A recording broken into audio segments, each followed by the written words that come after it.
Welcome back, everyone. This is Paranormal M, and I'm glad you're here for another video. Before we start, turn on notifications if you want to catch the next upload, and if you like tonight's stories, please leave a like. We're starting with a story from someone who lived in a cozy old house in the Essex countryside with their family. Strange noises were normal there at first, but eventually, the things they heard and saw became much harder to ignore. So let's get into it, and I hope you all have a good night's sleep.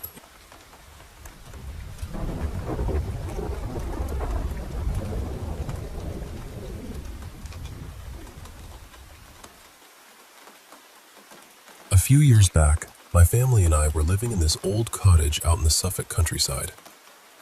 It was the kind of place that looked peaceful from the outside, all quiet lanes and fields, but inside, it had its own little orchestra of creaks, knocks, and groans. At first, we didn't think much of it. Old house, old pipes, old floorboards. You tell yourself these things because it's easier than admitting the sounds are starting to feel intentional. But after a while, the creaks became footsteps. The tapping started happening at strange times, and every now and then, there were whispers. Not clear enough to make out words, but clear enough to make your skin tighten. One night, I was downstairs watching telly with my dad. We'd both had a couple of beers, and everyone else was asleep upstairs. My mom, my little brother, and my baby sister were all in bed. Then suddenly, we heard someone come thundering down the stairs. I mean, properly loud. Heavy footsteps, quick and urgent. We both looked toward the hallway, assuming someone had woken up and rushed down to use the bathroom. The downstairs toilet door slammed shut and the light clicked on. So we just sat there for a second thinking, right, fair enough. My dad, being my dad, called out jokingly, "You all right in there?" No answer. Then he called my mom's name. Nothing. Then my brother's. Still nothing. After about a minute, the silence started to feel wrong. So we got up and went over to the bathroom door. My dad knocked, called out again, and when nobody replied, he opened it. There was nobody inside. The light was on. The room was empty. And the thing is, in that house, you couldn't move quietly. The stairs creaked if you breathed near them. The floorboards complained about everything. There was no way someone had gone back upstairs without us hearing. That was the first time I remember thinking, okay, something is not right here. Another time, I was upstairs in my bedroom getting ready to go down. I sat on the edge of the bed, facing my TV, which was turned off. The black screen was reflecting the room behind me. And then, I saw it. Next to my reflection, just for a second or two, there was a woman. Not detailed, not like a full person standing there, but a dark female shape. She moved away from me and disappeared. What really unsettled me was that I didn't just see it in the TV. I also caught the same movement in the corner of my eye. If it had only been the reflection, I could have told myself it was a trick of the light. If it had only been the corner of my eye, I could have blamed my imagination. But both at once? That frightened me. When I told my mom, she went quiet. Then she admitted she'd seen something similar in her own room, but she'd convinced herself it was just her shadow. Later on, I moved out of the upstairs bedroom I shared with my brother and started sleeping in a small room downstairs, just off the living room. It had originally been the room where we dumped shoes, coats, and random bits we didn't know what to do with. From the very first night in there, everything felt different. I'd see shadows shifting where they shouldn't be. I'd hear footsteps when everyone was asleep. Sometimes there were whispers right near the bed. The light would flicker. I'd feel little touches on my arm or shoulder, soft but unmistakable. Most nights, I slept with the covers pulled right up, trying not to move, because I had this constant feeling that someone was standing there, watching me. The worst night happened when I was just starting to drift off. My bed was right beside the window, and suddenly I heard tapping on the glass. It was close, less than a meter from my face, and it wasn't regular, like a branch in the wind. It had pauses. It felt deliberate, human. I froze. Then I heard what sounded like a finger dragging slowly down the window. That was it for me. I pulled the blankets over my head and stayed completely still. I must have stayed like that for 10 minutes, barely breathing. Eventually, the tapping stopped. Then I heard footsteps inside the room, moving from the door toward the side of my bed. The door hadn't opened. I know it hadn't, because I would have heard it. And honestly, I couldn't decide which was worse. Thinking someone was in the room with me, or knowing something had entered without using the door. Now, I know people can say it was imagination, stress, an old house playing tricks. And honestly, I tried to tell myself the same thing for a long time. But the thing that really sealed it for me happened when we were arranging a house swap. We wanted to move closer to town, and a couple came round to view our place. While they were there, I jokingly said to my mom, "Should I tell them about what's been happening here?" She immediately shushed me. But the woman visiting us looked straight at me, and her face changed. It was like she already knew. She said, "Are you seeing a ghost?" My stomach dropped. I laughed nervously and said yes. Then she asked, "Is it a woman? An older woman?" That stopped me cold, because the figure I'd seen, the one in the TV reflection, the one I felt around that downstairs room, had always seemed like a woman. Older, slow-moving, slightly hunched. It turned out this woman considered herself sensitive to spirits. I've always been skeptical about that sort of thing, and I still don't believe everything people claim. But she described what I'd been seeing without me giving her any details at all. She told me the spirit wasn't there to hurt anyone. She said she felt calm, not angry, and that I didn't need to be afraid of her. About 6 months after we moved, that same woman contacted my mom. She'd done some research into the house and found out that an elderly woman had died there years earlier. And the room she died in? It was the little downstairs room I'd moved into. I used to think ghosts were something people wanted to believe in, or something you only heard about in stories. But after living in that house, after hearing what we heard, seeing what we saw, and then having a complete stranger describe her so clearly, I don't feel skeptical anymore. I believe some places hold on to people, and I think it's very easy to dismiss the paranormal until one night, in the dark, it quietly introduces itself.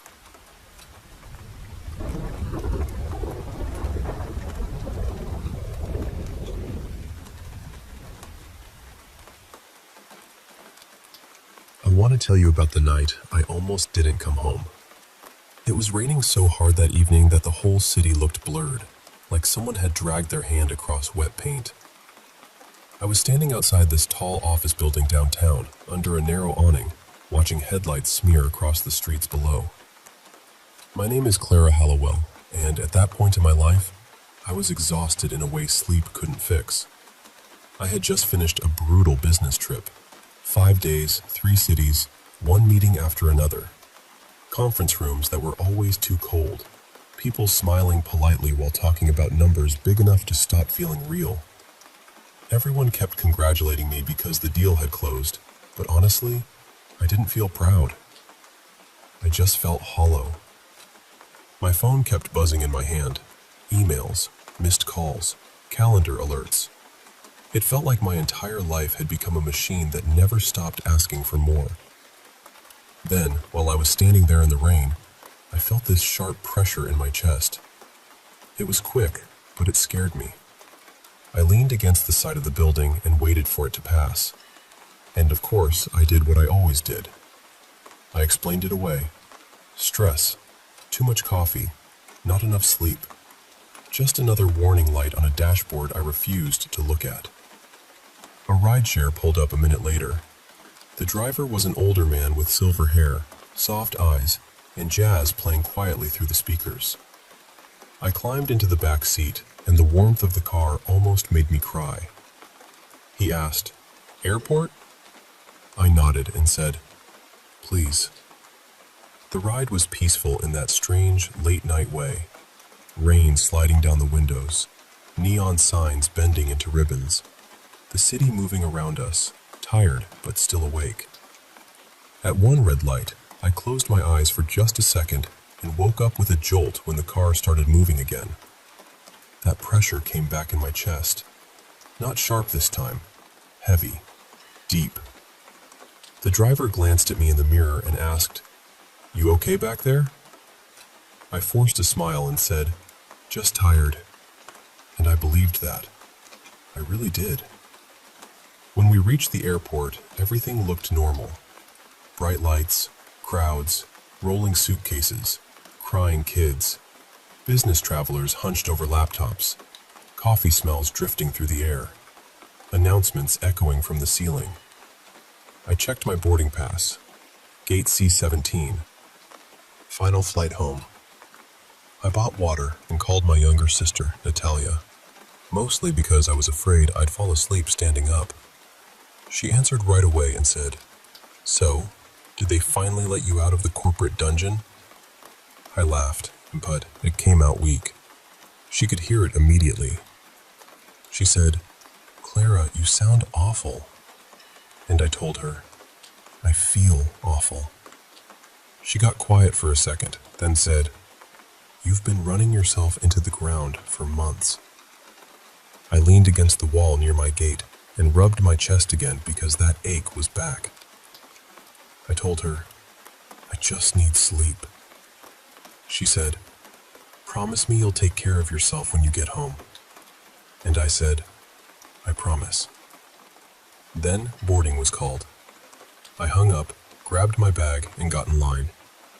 Everything still felt ordinary. That's what I remember most. A father rocking a sleeping child on his shoulder.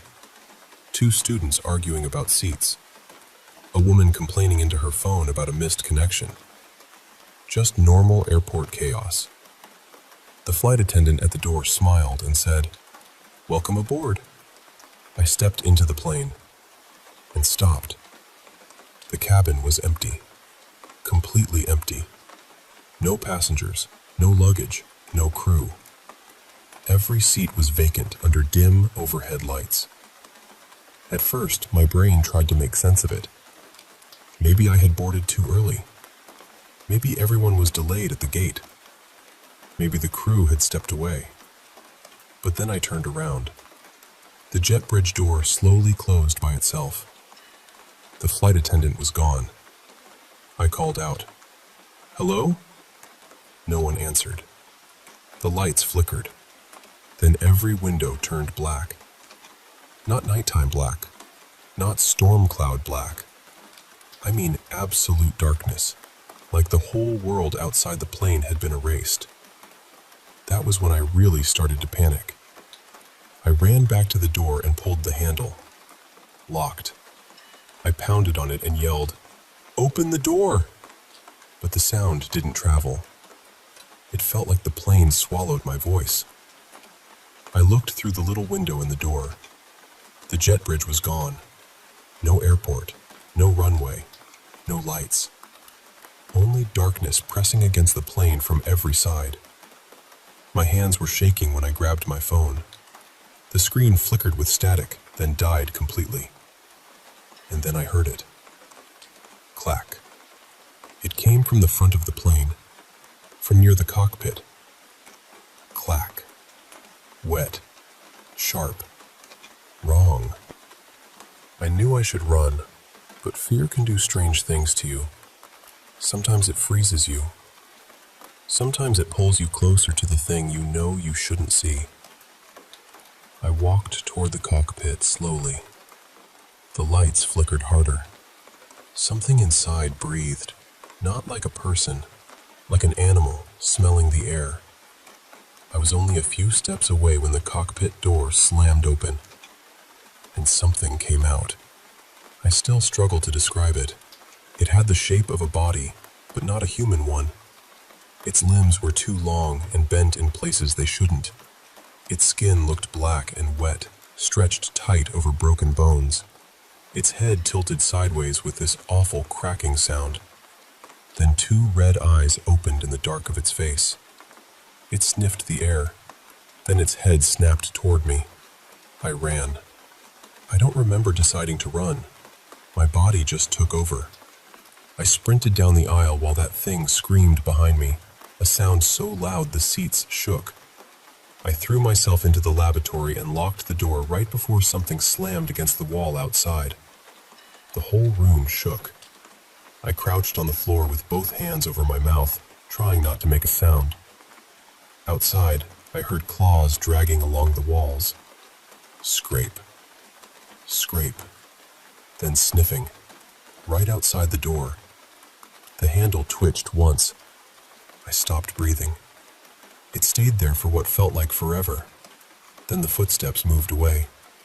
For a few minutes, there was silence. But it wasn't peaceful silence. It felt alive. It felt like the plane itself was listening. I told myself, this isn't real.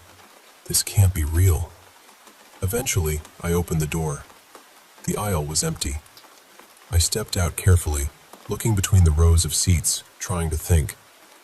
And then something rose from behind the seats beside me. A black arm wrapped around my waist and slammed me into the cabin wall. The creature's face was inches from mine. Its mouth opened too wide, full of jagged teeth. It smelled like rot and burned metal. It started dragging me toward the back of the plane. I screamed and fought. I kicked as hard as I could, and somehow it loosened its grip. I grabbed a metal tray from one of the seats and smashed it into the side of its face. It screamed. I ran again, but now there were more of them. One crawled up from beneath the seats in front of me, smaller than the first, thin and twisted, moving on limbs that bent like spider legs. I kicked it in the face without stopping. I felt something crack, and it flew sideways into the seats. The plane started changing around me. The aisle stretched too long. Shadows moved where nothing should move. The walls looked like they were pulsing, almost breathing. Overhead bins burst open. Bags crashed down. Red emergency lights flashed, and everywhere I looked, more creatures were appearing. Some crawled across the ceiling. Some unfolded themselves from between the rows. All of them had those glowing eyes. I reached the rear galley and saw a hatch in the floor. Cargo access. I didn't think. I opened it, climbed down, and pulled it almost shut above me. The cargo hold was freezing. It was dark and huge, filled with containers and luggage stacked in endless rows. Above me, I could hear the creatures moving through the cabin. Claws scraping, heavy footsteps, sniffing. They were looking for me. I moved deeper into the cargo hold and found a small maintenance door near the landing gear compartment. I opened it. Wind hit me so hard I almost fell backward. I could see the plane's massive wheels, the metal struts, flashing red lights. But beneath the wheels, there was no ground, no runway, no earth, only endless blackness. And from somewhere far below, I heard voices, screaming. Thousands of them, buried in the dark. That was when I understood something was terribly, terribly wrong. This wasn't just a plane. This was somewhere else. Then I heard a metallic clang behind me. Something had entered the cargo hold. I turned. Two red eyes appeared between the containers. Then another pair. Then more. They came slowly at first, almost like they were enjoying how afraid I was. The largest creature ducked beneath the metal beams, its body scraping against the ceiling. Smaller ones crawled along the walls and above me. I backed toward the open landing gear compartment, trapped between the monsters and the void. I grabbed a loose tool from the wall and threw it. It hit a container uselessly.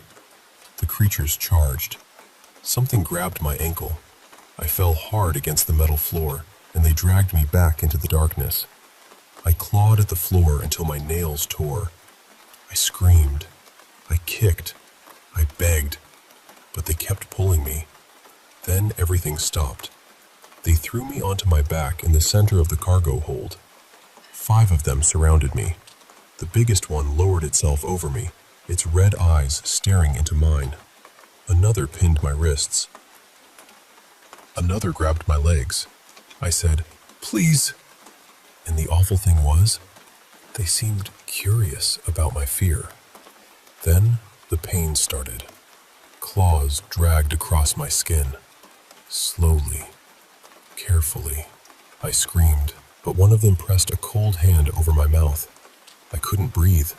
The largest creature brought its clawed hand to the center of my chest and pressed. I felt pressure so deep and terrible that my whole body went rigid.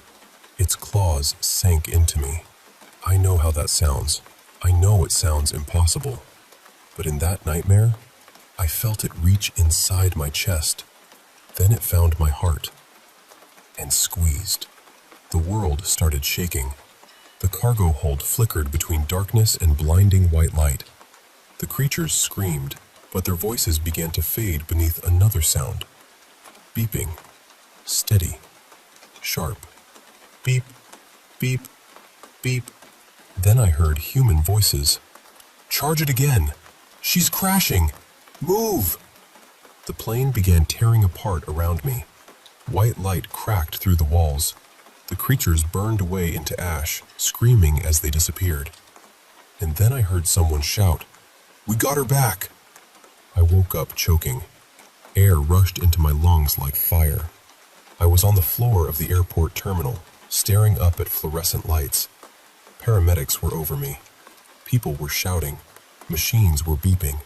An oxygen mask covered my face. My chest felt crushed. A paramedic leaned close and said, "Stay with us. You're okay. You had a massive heart attack. Your heart stopped for several minutes." My heart stopped. I looked around and saw travelers standing behind security barriers near gate C-17. Some had their hands over their mouths. Some were crying. Some just stared. My phone was on the floor nearby. The screen still showed Natalia's missed call. And all at once, I understood. The empty plane, the locked doors, the darkness outside the windows, the monsters, the thing reaching into my chest. That was death. Or maybe it was my mind trying to understand death while strangers fought to pull me back. I don't know exactly what it was, but I know what it taught me. For years, I had treated myself like something disposable. I worked until I was numb. I ignored every warning sign. I told myself I'd rest later, live later, call people back later. And then later almost didn't come. Death didn't feel peaceful to me. It felt cold, lonely, endless. Like boarding a flight with no destination and realizing too late that no one was coming with you. I started crying under that oxygen mask. Not because I had seen monsters. Not because I was afraid. I cried because I was alive. Because rain was still falling outside the airport windows. Because strangers had fought for me. Because my sister was still there to call back. Because after years of barely living, I finally understood something simple and enormous. I didn't want to disappear. I wanted to live.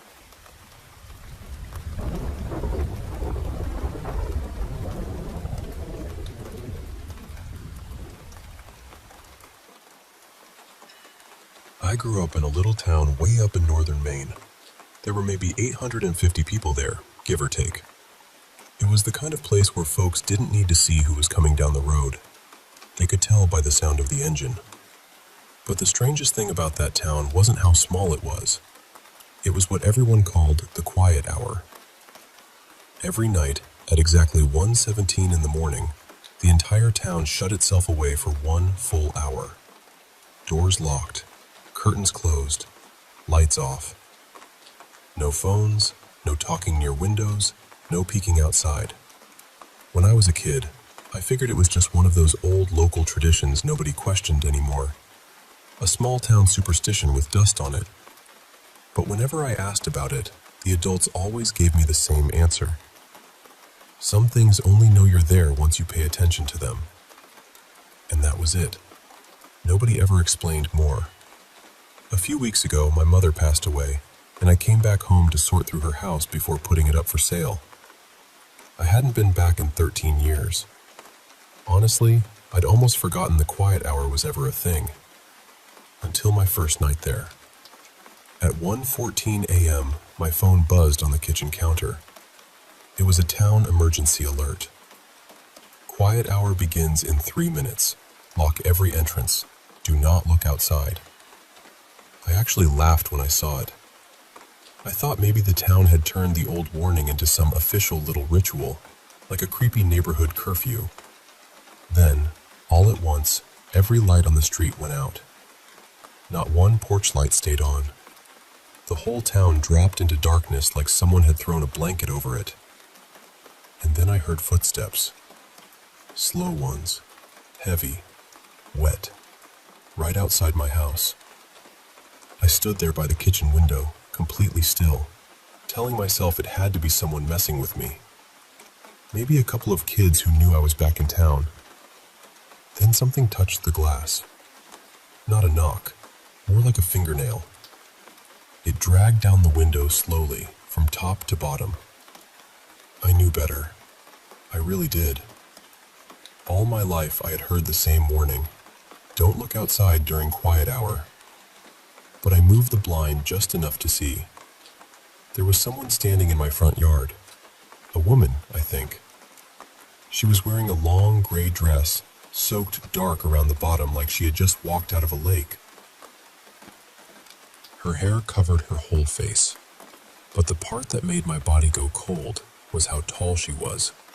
She was far too tall. Her head almost reached the lowest branches of the maple tree in the yard, and she wasn't moving at all. Then my phone buzzed again. Another alert. Do not let them see you watching. The second my screen lit up, her head snapped toward the window. I dropped to the floor so fast I hit my shoulder on the cabinet. And then she started running. Not at the house. Around it. Fast, splashing footsteps circled the walls again and again. Fingernails scraped along the siding. Windows trembled in their frames. At one point, something laughed softly from just outside the bedroom wall. I stayed curled up on the kitchen floor with my hands over my mouth, trying not to make a sound. Then I heard my mother's voice upstairs. Emmett? I stopped breathing. My mother had been gone for 3 weeks. Emmett, come upstairs, sweetheart. It was her voice exactly. Not close, not similar. Hers. And for one terrible second, I almost answered.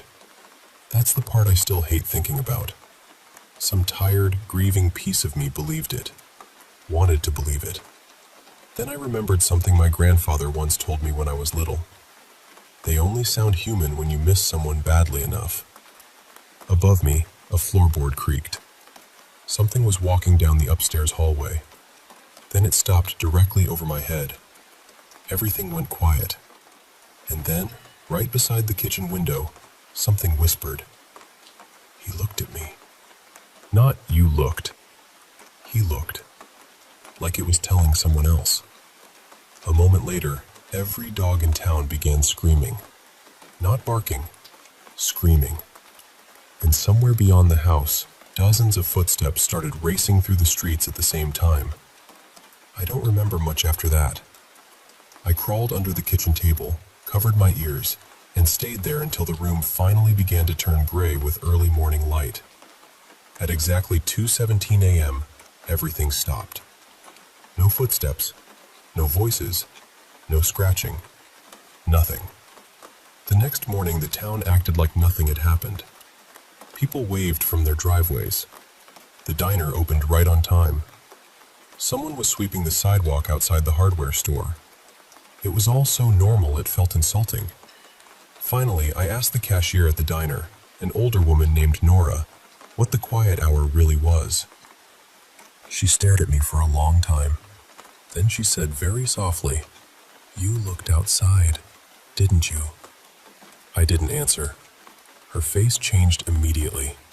She reached beneath the counter and handed me a folded sheet of paper. It was a list of names. Hundreds of them. Every person in town who had ever looked outside during quiet hour.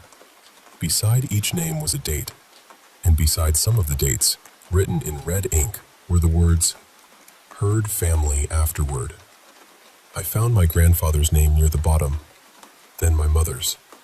Before I could ask another question, Nora leaned in and whispered, "You have to leave before tonight." I asked her what would happen if I stayed. She looked past me, toward the black line of trees behind the diner. Then she said, "They won't wait for the dark anymore."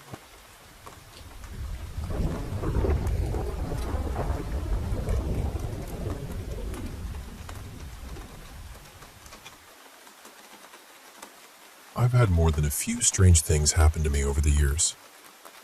Paranormal things, I guess you'd call them. They don't happen as much now, thankfully, but when I was younger, it felt almost normal in my house. And the thing is, it wasn't only me. My family saw things too. The first time I really remember being terrified by it, I was about 13. I was home alone for just a little while. My mom had gone out of state to watch my older brother play in a college baseball game. My oldest brother was away with the military, and my dad had taken my little sister to dance practice. He was only supposed to be gone for maybe an hour, so nobody thought much of it. I was a responsible kid. I kept the doors locked, didn't answer if someone knocked, and mostly just stayed out of trouble. I was sitting in the kitchen on the family computer, probably playing some random game or messing around online, when I heard footsteps upstairs. They started in my bedroom. Then they moved slowly across the landing, then toward my parents' room. I remember just freezing for a second, because I knew nobody else was supposed to be home. But being young and trying to convince myself it was nothing, I called out, "Hello? Who's there?" The answer I got was my parents' bedroom door slamming shut. Not closing, slamming. The next second, all three of our animals came tearing down the stairs like something had chased them. Max, our older dog, ran straight to me and stood in front of me, growling into the hallway. Buddy, our other dog, was shaking by the back door, whining like he wanted out. And my cat, Milo, was right beside him with his fur standing straight up, hissing toward the stairs. That's when I knew something was very wrong. My parents' bedroom was right above the kitchen, and I could hear whatever it was walking around up there. Then it got louder. It sounded like furniture being shoved, things being knocked over, maybe even glass breaking. It was like someone was tearing the room apart in a rage. I didn't even think. I grabbed my phone, ran out the back door, and hid behind the outdoor couch on the deck, with both dogs and the cat crowded around me. I called my dad and told him there was someone in the house. I remember how his voice changed immediately. He asked me where I was, told me to stay outside, and said he was coming home right away. I could hear the car speeding up through the phone. He must have been close, because within a couple of minutes, he came flying into the driveway and ran through the kitchen door. My sister was with him, and he told both of us to stay outside while he checked the house. Of course, because we were kids and apparently had no survival instinct, we followed him in anyway. We stood at the bottom of the stairs while he went up and checked every room. When he came back down, he looked confused. There was no sign of anyone. No broken window, no open door, nothing missing, nothing out of place. I didn't believe him, so I ran upstairs and looked in my parents' room myself. And he was right. Everything was exactly where it should have been. That should have made me feel better.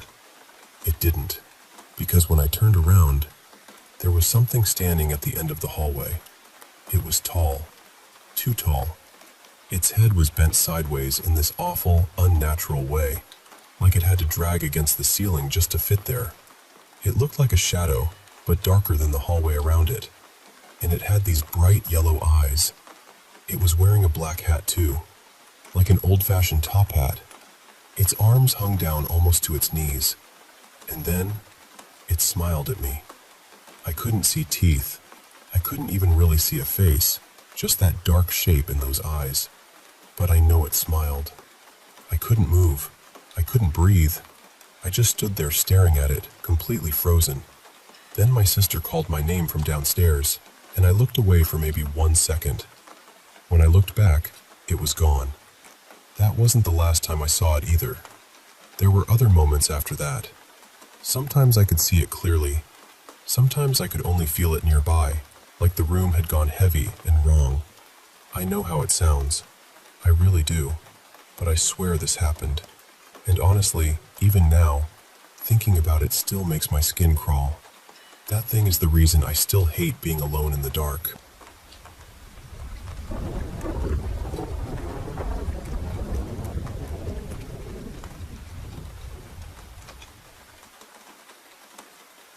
You know, I didn't believe in any of this until a few years ago. I was really against it. Not just casually skeptical either.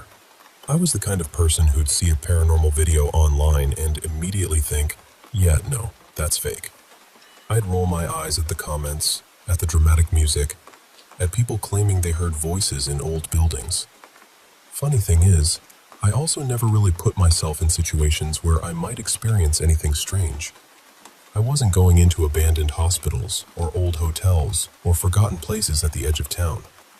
I wasn't exploring the way I do now. So honestly, it was easy for me to dismiss everything from the comfort of a normal, well-lit room. Then, I started urban exploring. At first, the strange stuff was easy to ignore. A tap in the distance.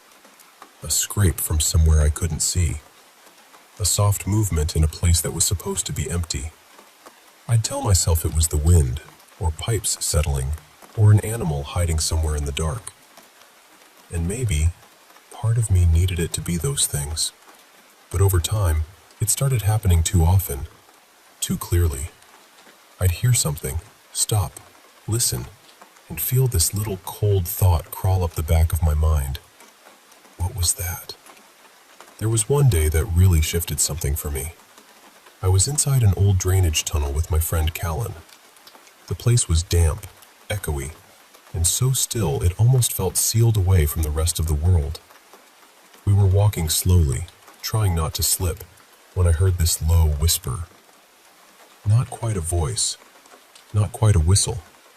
It came from farther down the tunnel, where our lights barely reached. And for the first time, I didn't laugh it off. I just stood there, staring into that darkness, and thought, what if? That was the moment I made a deal with myself. From then on, if I heard something strange or saw something I couldn't explain, I wasn't going to brush it aside anymore. I was going to check. I was going to ask questions. I was going to walk toward the sound instead of pretending I hadn't heard it. If something was there, I wanted to know. And I swear, once I made that decision, it was like the whole world got louder. I started hearing things that made no sense, seeing movement where nobody should have been, catching sounds in places that had been abandoned for years. And because I go exploring once or twice a week, I kept putting myself back into these situations again and again. Eventually, I couldn't just call all of it coincidence. That's when I started believing there might really be something there. Spirits, energy, whatever word you want to use. I don't claim to have the perfect answer. I just know that after enough unexplained moments, something in me changed. And once I believed, I couldn't leave it alone. I didn't want to just say, okay, ghosts exist, and move on with my life. I wanted to understand. I wanted the how, the why, the who, all of it. That curiosity is actually what pushed me toward quantum mechanics. I even took a few beginner quantum physics classes back at college, mostly because I wanted some kind of framework for the strange things I'd experienced. And what I learned didn't exactly explain the paranormal. It made it stranger. It made me feel less like, now I understand everything, and more like, of course reality is weirder than we think. Take quantum entanglement, for example. Two particles can become connected in such a way that they seem to share information instantly, no matter how far apart they are. You could separate them by a huge distance, and somehow, what happens to one is tied to the other. That idea alone bends my brain. We're talking about something faster than sound, faster than a Wi-Fi signal, faster than light in the way we normally understand communication.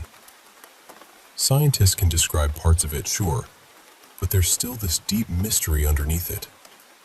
How does one particle know what's happening to the other? I'm not saying quantum physics proves ghosts. I'm saying the universe is already doing things that sound impossible when you first hear about them.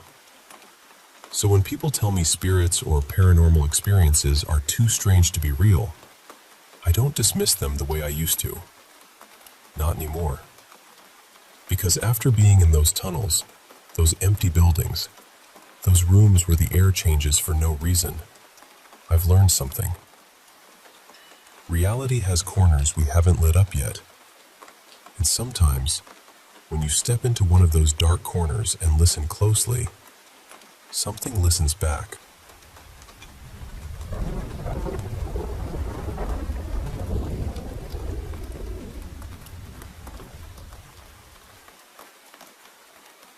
I want to start by saying that I've had vivid nightmares for as long as I can remember. Some of them felt paranormal. Some of them, honestly, I've tried to explain away as childhood imagination. And I know dreams can be strange, especially when you're young. But there's one dream that still gives me chills now, even though I'm almost 30. When I was around 6, I had this nightmare about a man coming to take me from my childhood home. In the dream, someone knocked on the front door. I answered it, and there was a man standing there.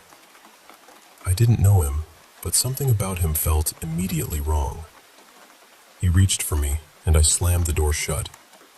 But the deadbolt was sticking out, and no matter what I did, I couldn't get it to slide back in. So I kept opening the door just enough to slam it at him again and again, hoping it would scare him or stop him from grabbing me. Then, somehow, he wasn't at the door anymore. I opened it one more time, and I saw him climbing one of the tall trees outside my brother's upstairs bedroom window. I panicked and tried harder to fix the lock, but he came back down, forced the door open, and got inside. I ran through the entryway toward the stairs, but he caught me before I could get away. He covered my mouth and made me promise not to scream. I promised. But the second he moved his hand, I screamed anyway. The worst part was that my family was home in the dream. My parents were there, my siblings were there, and no one came. Not one person.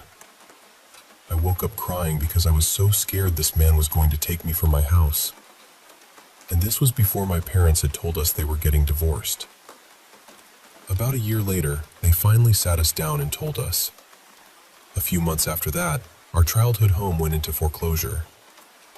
One morning, I opened the door, and the man standing there was the same man from my dream. The same face, the same feeling, the same person.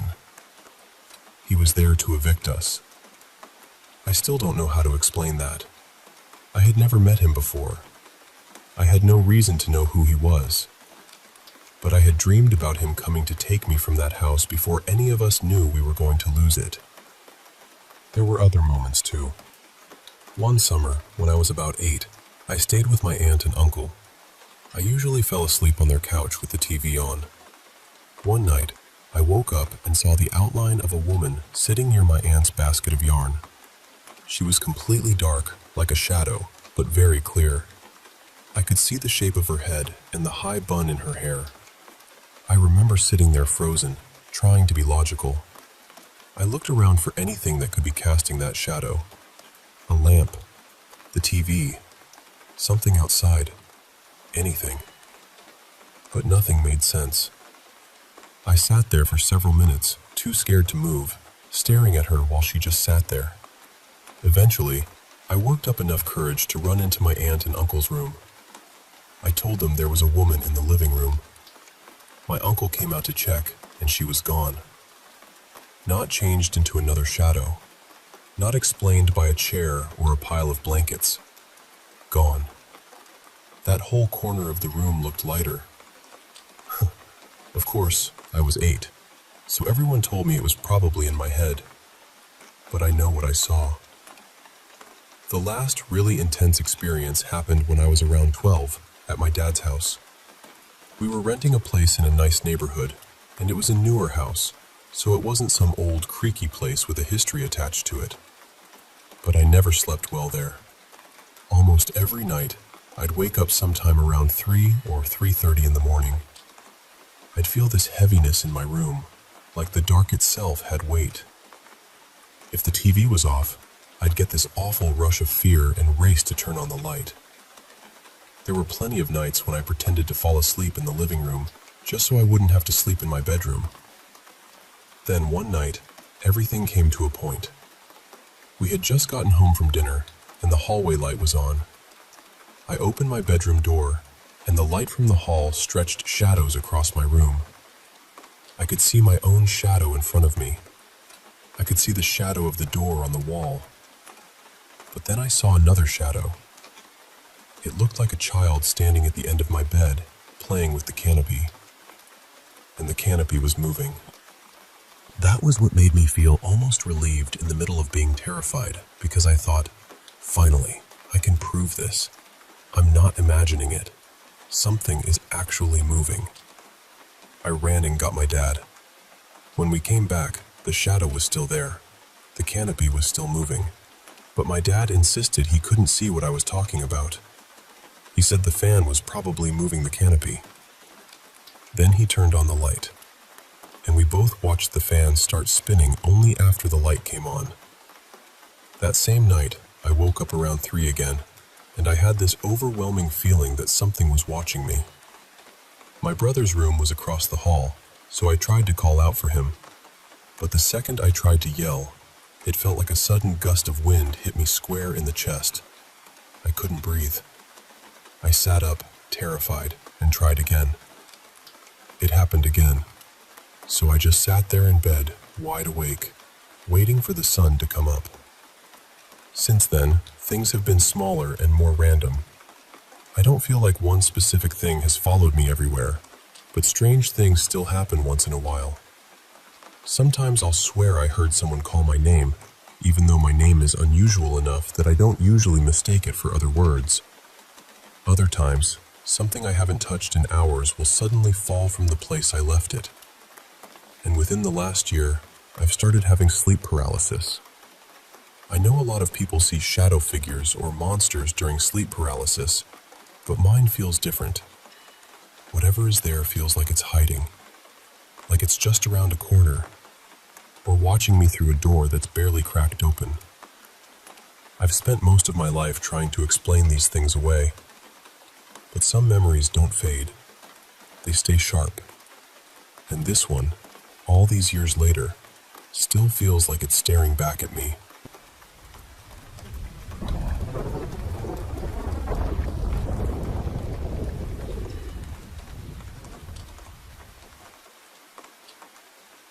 I honestly believe the house I grew up in is haunted.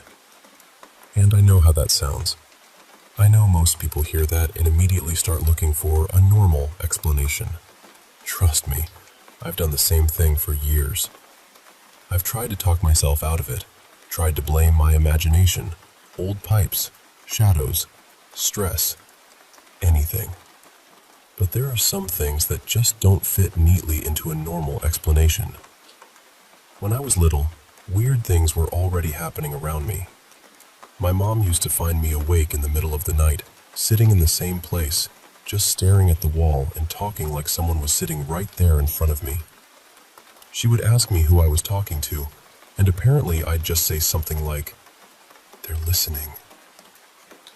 I don't remember every detail of that, but I remember the feeling of the house, especially the basement. I hated that basement from the time I was old enough to understand what fear was. It wasn't just that it was dark, or cold, or creepy in the way basements usually are. It felt wrong down there. Heavy. Mean. Like the air had weight to it. I never felt alone in that room, not once.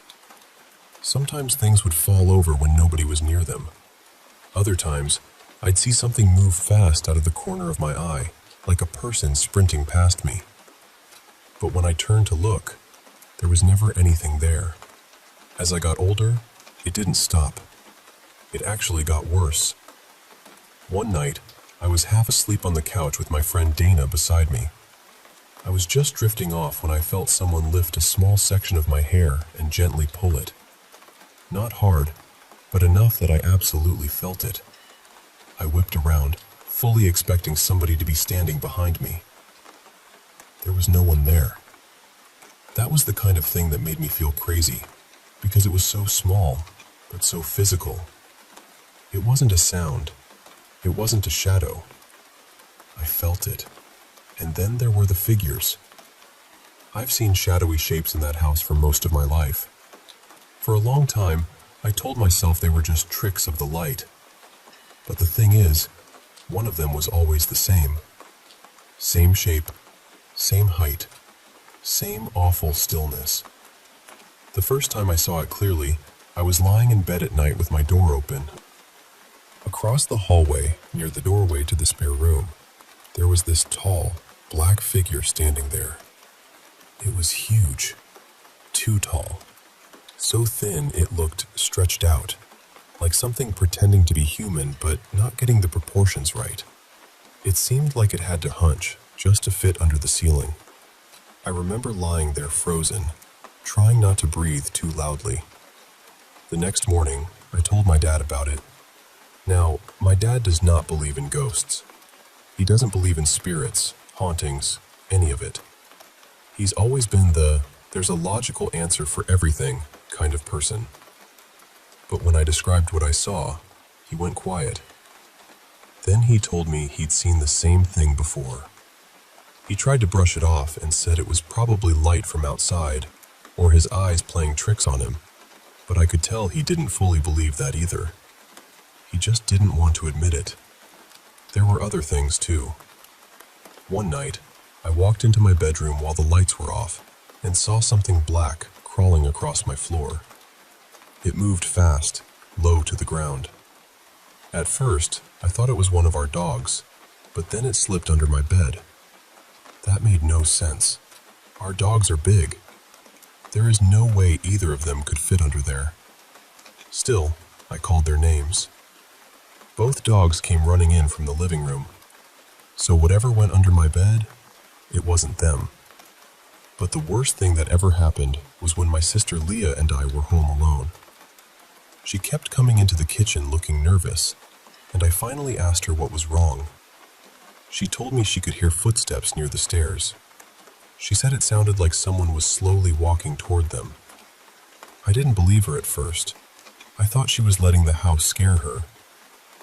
Then I went quiet and listened. And I heard it. Heavy footsteps. Slow. Deliberate.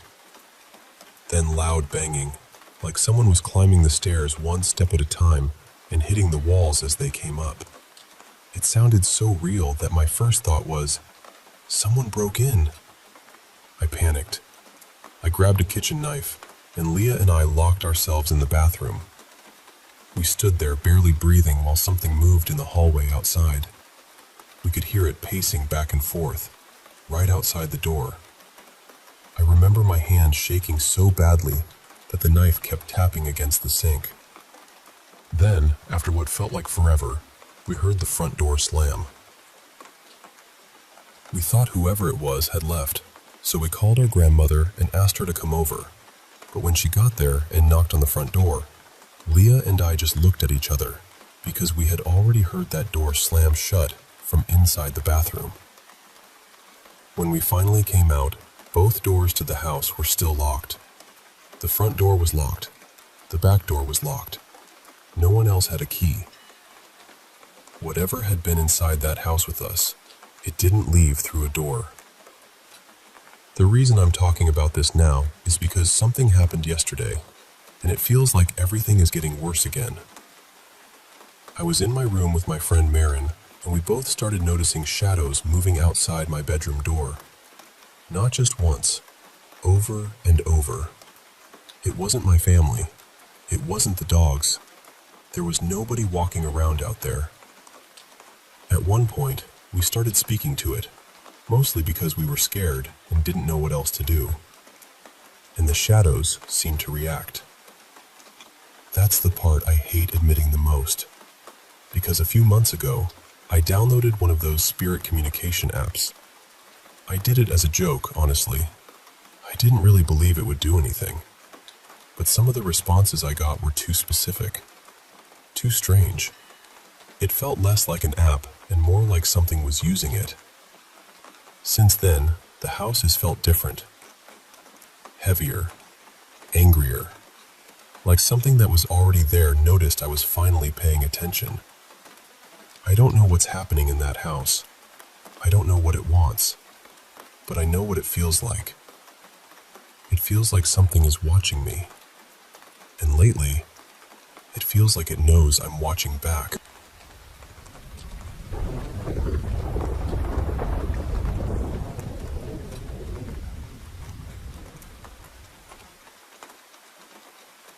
This happened a long time ago.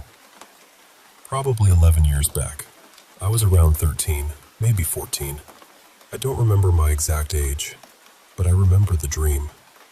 I remember it because it felt too real. The kind of real that stays tucked under your skin. Back then, I used to see this little girl in our house. I called her Hallie. She looked young, maybe 8 or 9, and she always wore this white nightgown with little ruffles along the collar and the hem. I can still picture it clearly. She never looked dirty or frightening at first. She was just there, standing in doorways, watching from corners, quiet as dust in sunlight. For a while, I thought I was the only person who could see her. Then one day, my mom mentioned her, just casually, like she was talking about a neighbor's kid. She said she'd seen the little girl too. That changed everything for me, because suddenly Hallie wasn't just something in my imagination. Someone else had seen her, someone grown, and that matters. One afternoon, I got into a huge argument with my younger brother. I don't even remember what it was about, which tells you how silly it probably was. Something childish, something that felt enormous in the moment and meaningless 10 minutes later. We were yelling at each other, and then I noticed Hallie standing behind him. She was just watching us. I stopped yelling and stared at her. My brother noticed my face and looked over his shoulder, but of course, he didn't see anything. A little while later, we made up, because that's what kids do. We were angry, then we were fine, then we were probably playing again like nothing had happened. That night, I went to bed feeling normal. The rest of the day had been calm. Then, I had the dream. In it, I was walking through our house. Everything looked exactly the way it should have. Same hallway, same doors, same quiet. I went into the bedroom I shared with my brother at the time, and the second I stepped inside, I saw Hallie standing over him. He was on the floor. There was blood everywhere. I remember feeling so horrified in the dream that I actually got sick. Hallie was hurting him, and the worst part was her face. She looked up at me and smiled like she was proud, like she wanted me to approve of what she'd done. I woke up, drenched in sweat and crying. I ran straight to my mom's room and told her everything. She held me, calmed me down, and told me we'd talk more in the morning. I think she was trying not to scare me more than I already was. The next day, after my brother left to go to a friend's house, my mom sat with me and listened. She was gentle about it. She told me sometimes when we're angry or upset, those feelings can slip into our dreams and twist them into something awful. And honestly, that explanation helped a little. I wanted it to be that. I wanted it to be just a bad dream born from a stupid argument. 2 nights later, my brother woke up screaming. He ran to my mom's room, but I stayed in bed. I was half asleep and didn't really understand what was happening, so I drifted off again. The next morning, he went to his friend's house again, and my mom asked me to come sit with her. She looked serious, She asked me if I had told my brother about my nightmare.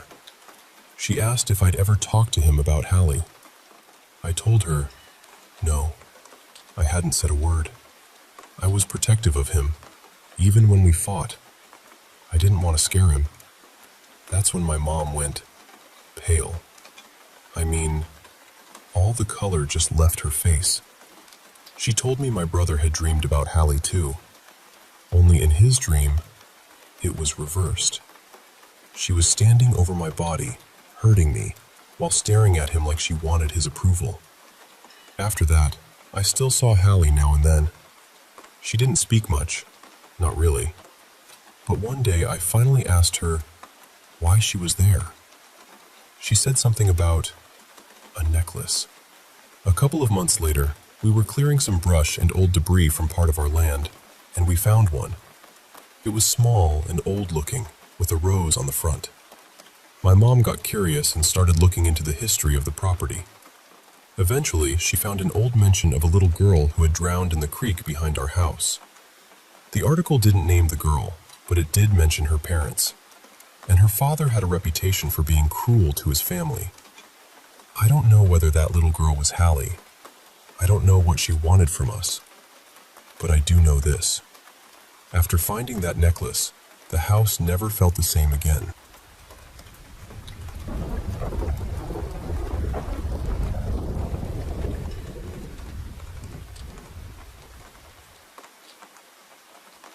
Lately, I've honestly started wondering if there's something strange going on in my house, and I need someone to tell me if I'm overthinking it or not. A little while ago, I moved with my parents into this old restored house. I don't really know the full history of the place or what happened to it before it was fixed up, but ever since we got here, things have felt different. The first thing I noticed happened while I was in my room watching videos.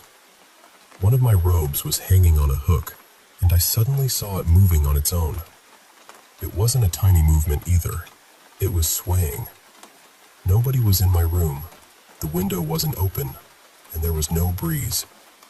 The robe is pretty heavy too, so it's not something that would just move easily.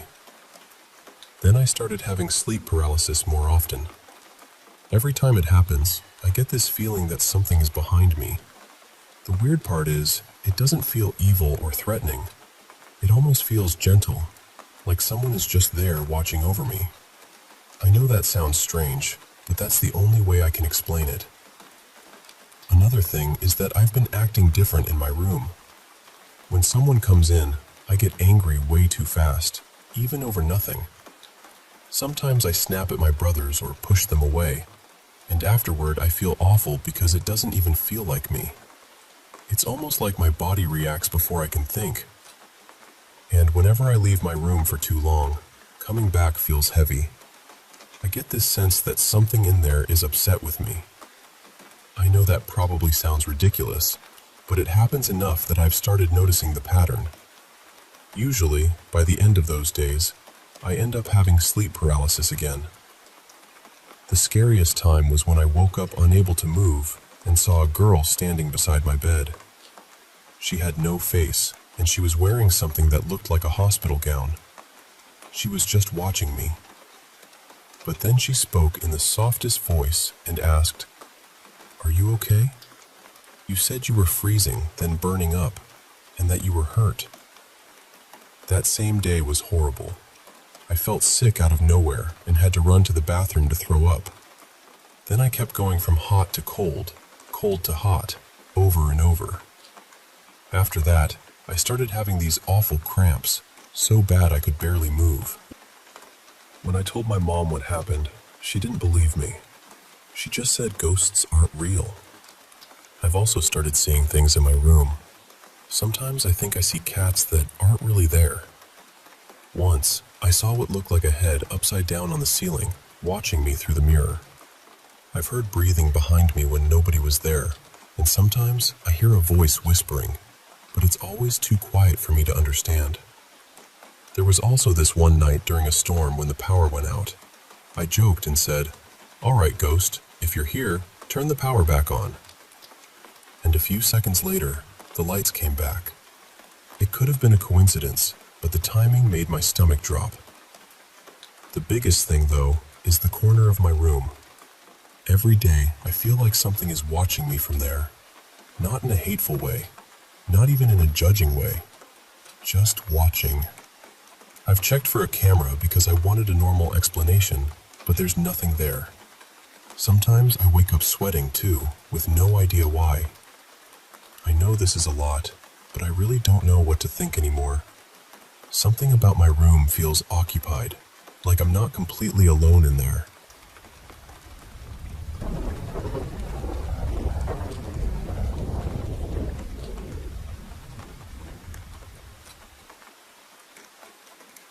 Back in 2019, I had a dream that changed something in me.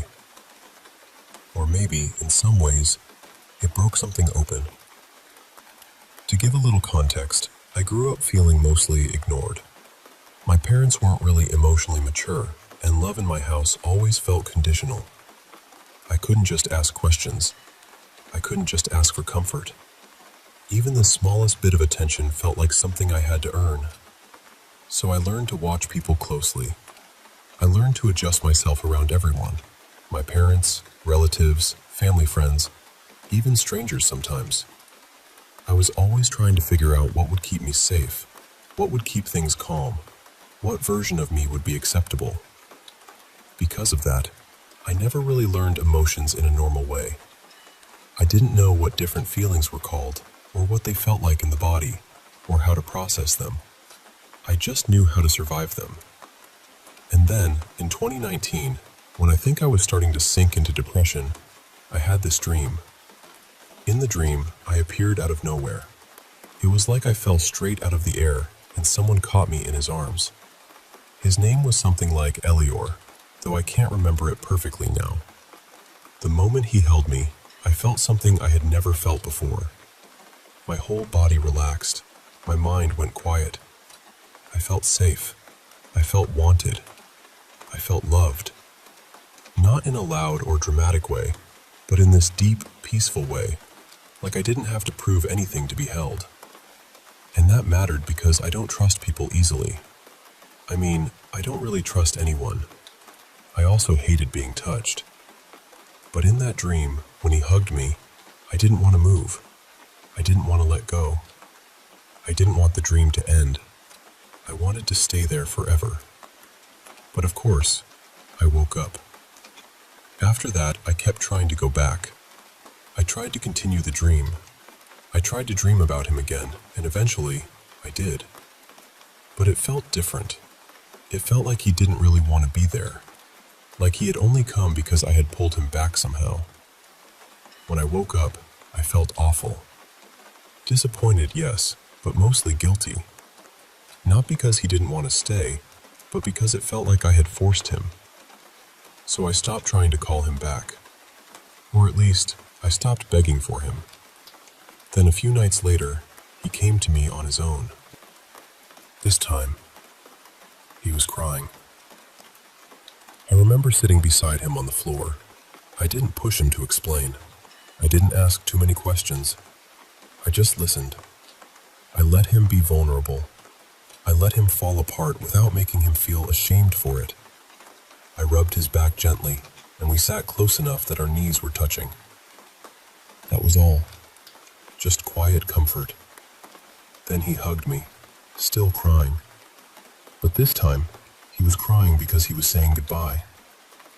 He told me he couldn't come back anymore. He told me his name again, and for the first time, I saw his face clearly. But when I woke up, both of those things were gone. His name, his face, all the sharp details slipped away. I only remembered how it felt. And honestly, that feeling has never left me. To this day, I can't fall asleep unless I'm hugging a pillow or a blanket or something close to my chest. A lot of nights, I still cry myself to sleep.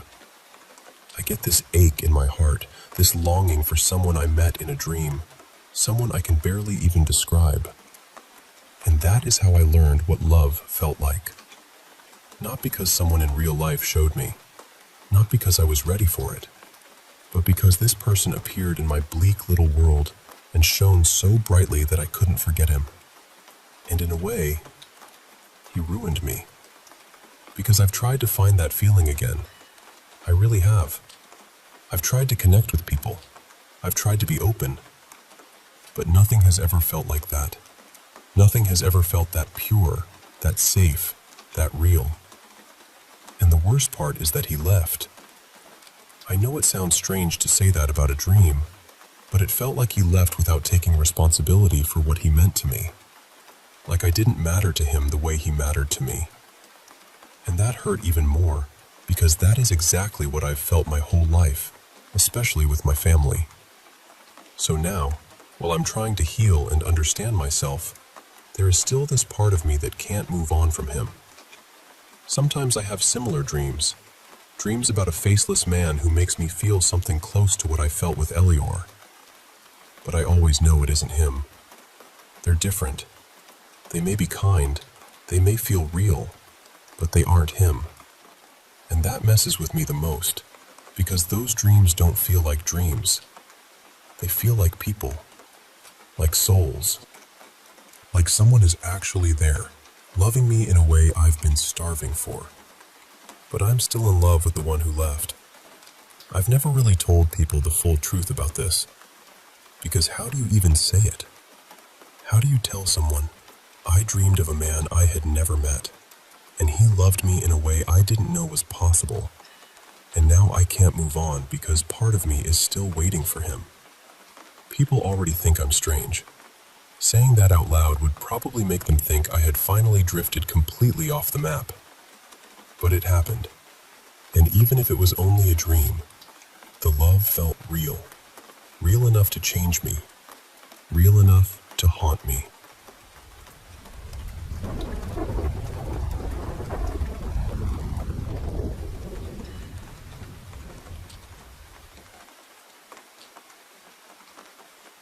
I live with my partner above a pub in England, and the building is old.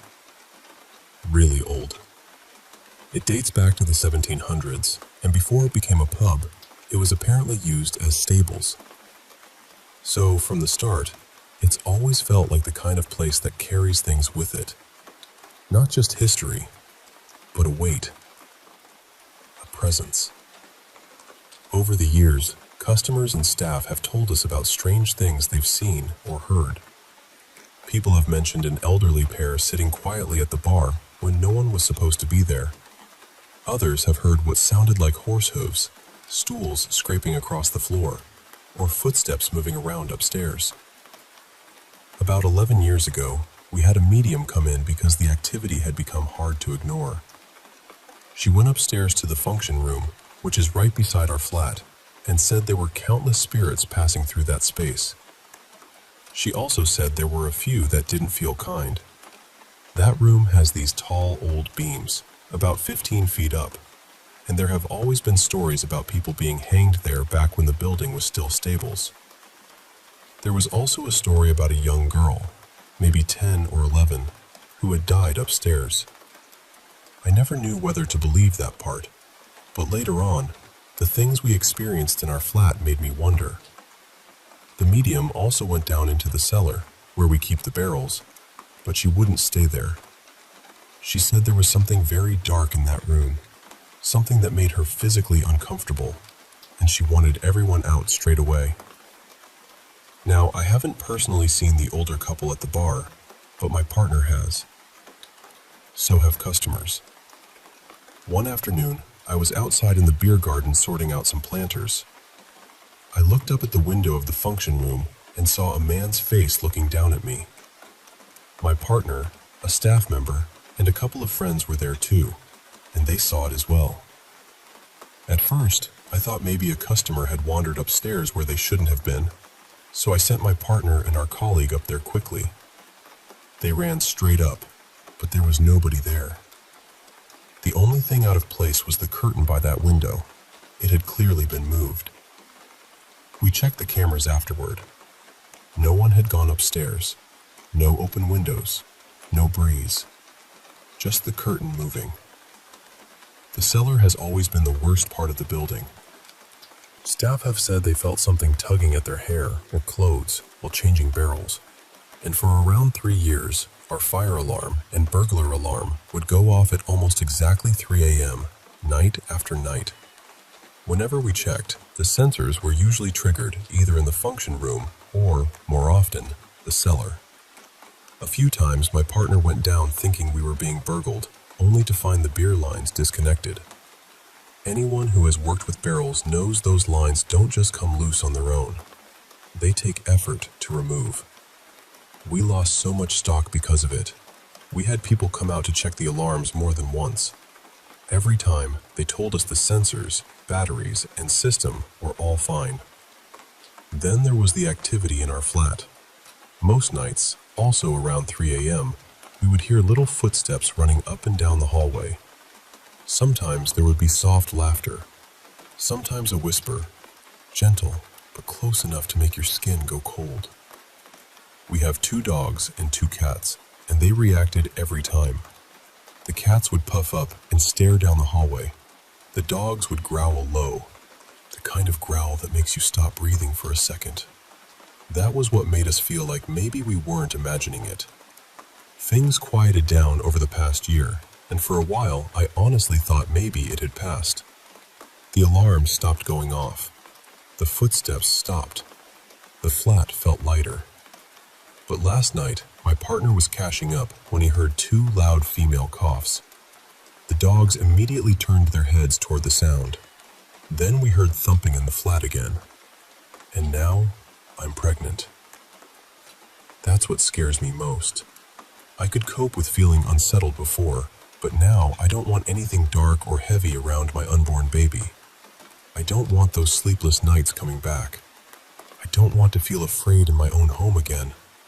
My mom won't stay in the flat for long because she gets terrible headaches here and says she feels like someone is always nearby. A colleague who stayed with us for a while once woke up in the spare room with huge scratches across her back. The animals hadn't been in there. The door had been shut all night. Back when the activity was at its worst, I used to wake up with random bruises all over my body. I felt sick constantly. I went to hospital over and over because doctors were worried it might be something serious. They tested me for all sorts of conditions, even cancer, because the bruising was so bad. But every blood test, every scan, every check came back without an explanation. To this day, nobody has been able to tell me what caused it. I know how this sounds. I really do. But when you live inside it, when the alarms go off at the same time every night, when animals react to things you can't see, when people keep experiencing things in the same rooms, it stops feeling like coincidence. I just want peace now. I want our flat to feel safe again. And with the baby coming, I need to know whether this is something I can cleanse myself, or whether I need someone professional to come in and help.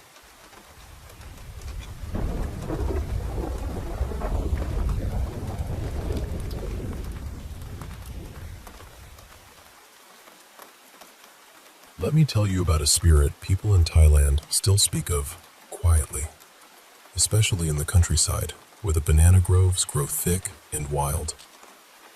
Deep along the northern hills and the southern borderlands, there is a kind of wild banana tree called Kluai Tani. Now, to most people, a banana tree is just a plant, useful, ordinary, part of daily life. But villagers have long believed these groves are not ordinary at all. They say that beneath those wide green leaves, hidden among the tall, upright stems, there lives a woman spirit known as Nang Tani. Some call her the Banana Grove Phantom, and the way people describe her is something you do not easily forget. They say her skin has a pale green glow, almost like moonlight passing through a banana leaf. Her lips are soft red, like ripe fruit. She wears a long, traditional Thai dress in shades of green, and when she moves through the grove, she does not walk like we do. On certain nights, especially when the moon is full, her feet do not touch the ground. She drifts. That is the detail that makes people lower their voices. Villagers say that if you pass near a wild banana grove at night, you might hear leaves moving when there is no wind. You might hear whispering, very faint, as though someone is speaking from just behind the trees.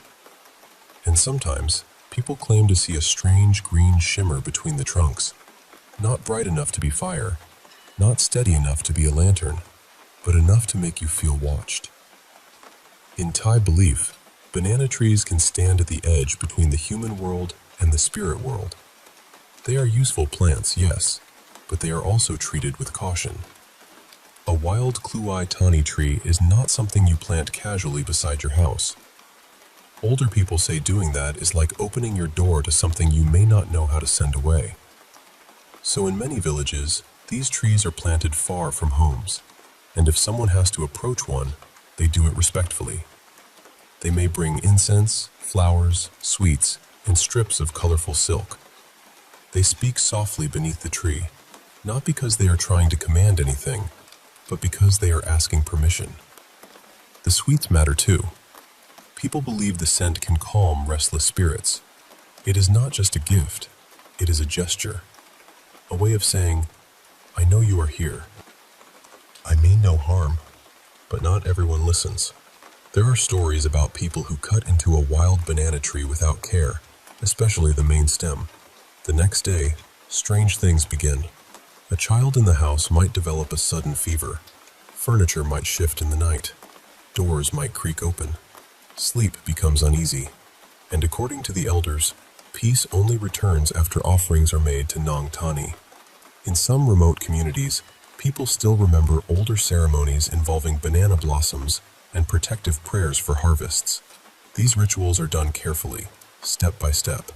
The belief is that if you treat the spirit world carelessly, the whole village might feel the disturbance. The most dangerous time is said to be the full moon. That is when Nong Tani's power is strongest. Elders warn young people never to wander into a wild banana grove alone on those nights. Not because she always attacks, but because you may accidentally enter into something deeper than fear.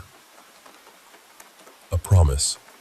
Some call it a ghostly contract, and it is not the kind of bargain where you ask once, receive once, and walk away.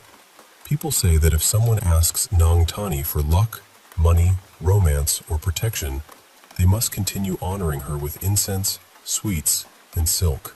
The spirit may grant what was requested, but she does not forget. One story tells of a trader named Chawin, who went into a banana grove under the full moon because his business was failing. He brought offerings and asked for fortune. The very next week, customers returned. His money problems eased. People said he was lucky, but Chawin stopped sleeping well. Night after night, he dreamed he was running through endless banana groves. The leaves were huge, the path kept twisting, and behind him floated a woman in green, glowing softly in the dark. He would wake soaked in sweat, heart pounding, sure he had already repaid whatever he owed. But the dreams kept coming. That is the frightening part of stories like this. The villagers say you may think the promise is finished, but the spirit may not agree. Nong Tani is not only feared as a haunting presence, she is also seen as a kind of moral judge. People say she watches men who betray, deceive, or harm women. She does not always punish with violence. Sometimes she punishes with fear. A cruel husband walking home late at night might hear banana leaves rustling outside his house. He might see a green figure swaying in the moonlight. He might try to run, only to feel his legs freeze beneath him. Others speak of pressure on the chest, sleepless nights, racing hearts, and the constant feeling that someone is standing just out of sight. To many villagers, Nong Tani is not evil in a simple way. She is dangerous, yes, but she is also a guardian of boundaries. The boundary between nature and humans, between respect and arrogance, between promise and betrayal. And even today, her legend has not disappeared. In modern Thailand, Nong Tani has stepped out of old village whispers and into films, animations, online videos, and late-night ghost stories. People still share strange accounts, banana leaves moving like human arms, drivers feeling sudden chills on lonely roads, green flashes near empty lots where wild trees grow. Some people explain it all away. They say it is moonlight, tired eyes, wind moving through leaves, or the imagination turning shadows into bodies. Maybe, but folklore has its own way of listening. And for those who grew up near the groves, the warning remains simple. Do not mock what you do not understand. Do not take from nature without respect. Do not make promises lightly. And if, one night, beneath the banana leaves, you see a woman in green drifting where no person should be standing, lower your eyes and keep walking. Because some legends do not stay in the past. Some wait quietly in the trees.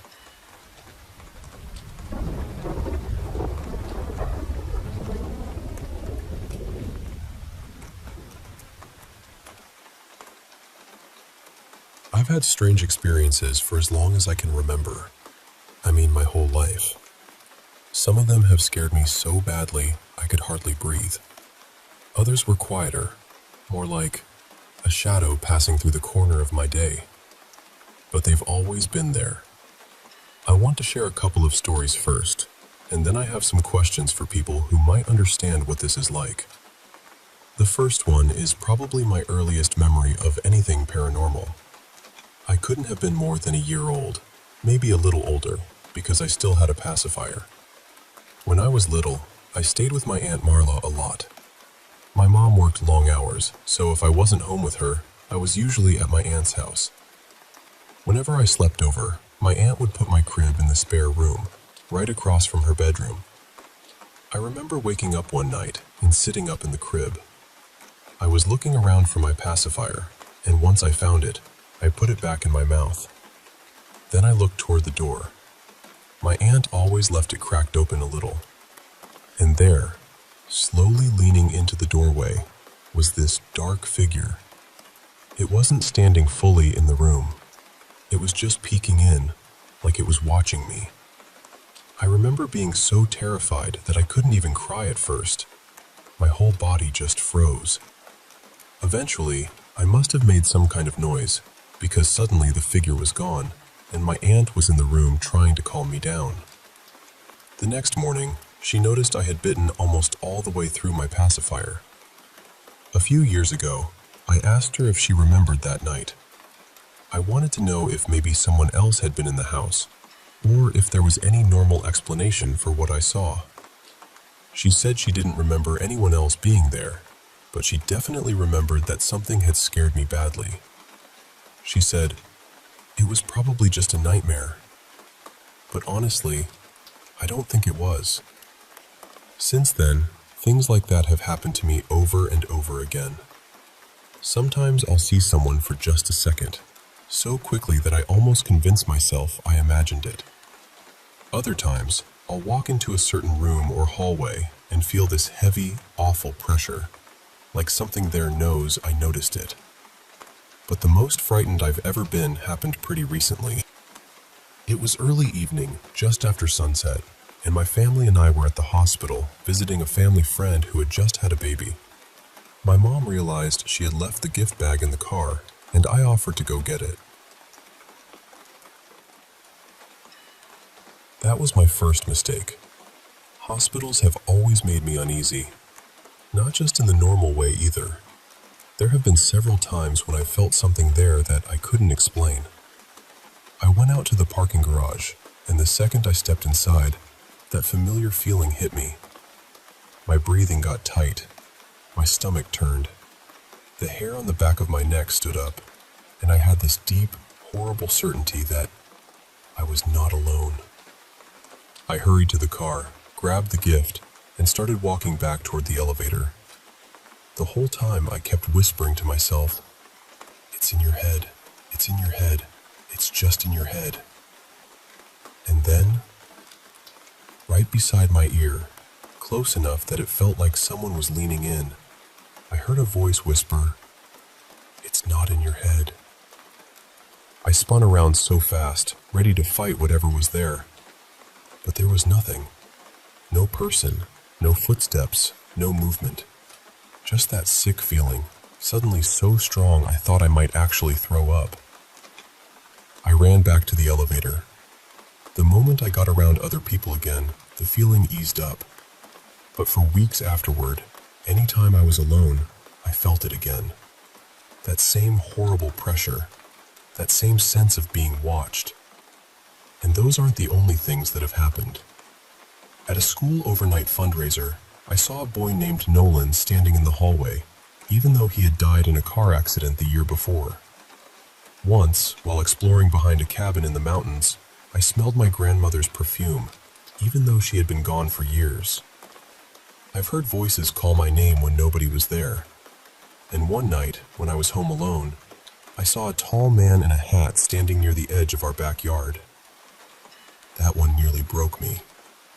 So for anyone who understands experiences like this, I have some questions. Why would these things happen to me? I'm a pretty ordinary person, so I keep wondering if there's something about me that spirits, ghosts, entities, or whatever they are, can sense. When something bad or frightening happens, should I acknowledge that I know it's there, or should I ignore it completely? I've heard people talk about the veil. What does that actually mean? Is there anything I can do, carry, or wear to protect myself when these things happen, whether the presence feels good or bad?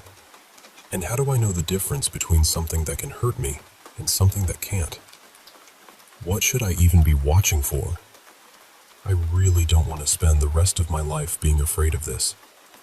I just want to understand it better. So if anyone has advice, I'd be grateful to hear it.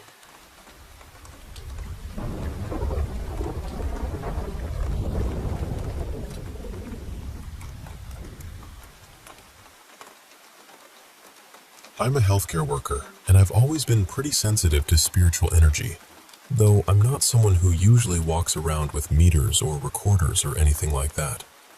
A few weeks ago, my girlfriend and I were at home watching American Horror Story, and out of nowhere we got this impulse to take a weekend trip somewhere haunted. It was completely spontaneous. We ended up booking a room at the old Copper Queen Hotel in Bisbee, Arizona, and honestly, from the start, it felt like something did not want us going there. First, the booking went sideways. We reserved through a travel site, and the next day the hotel called to say they were overbooked and couldn't honor that room.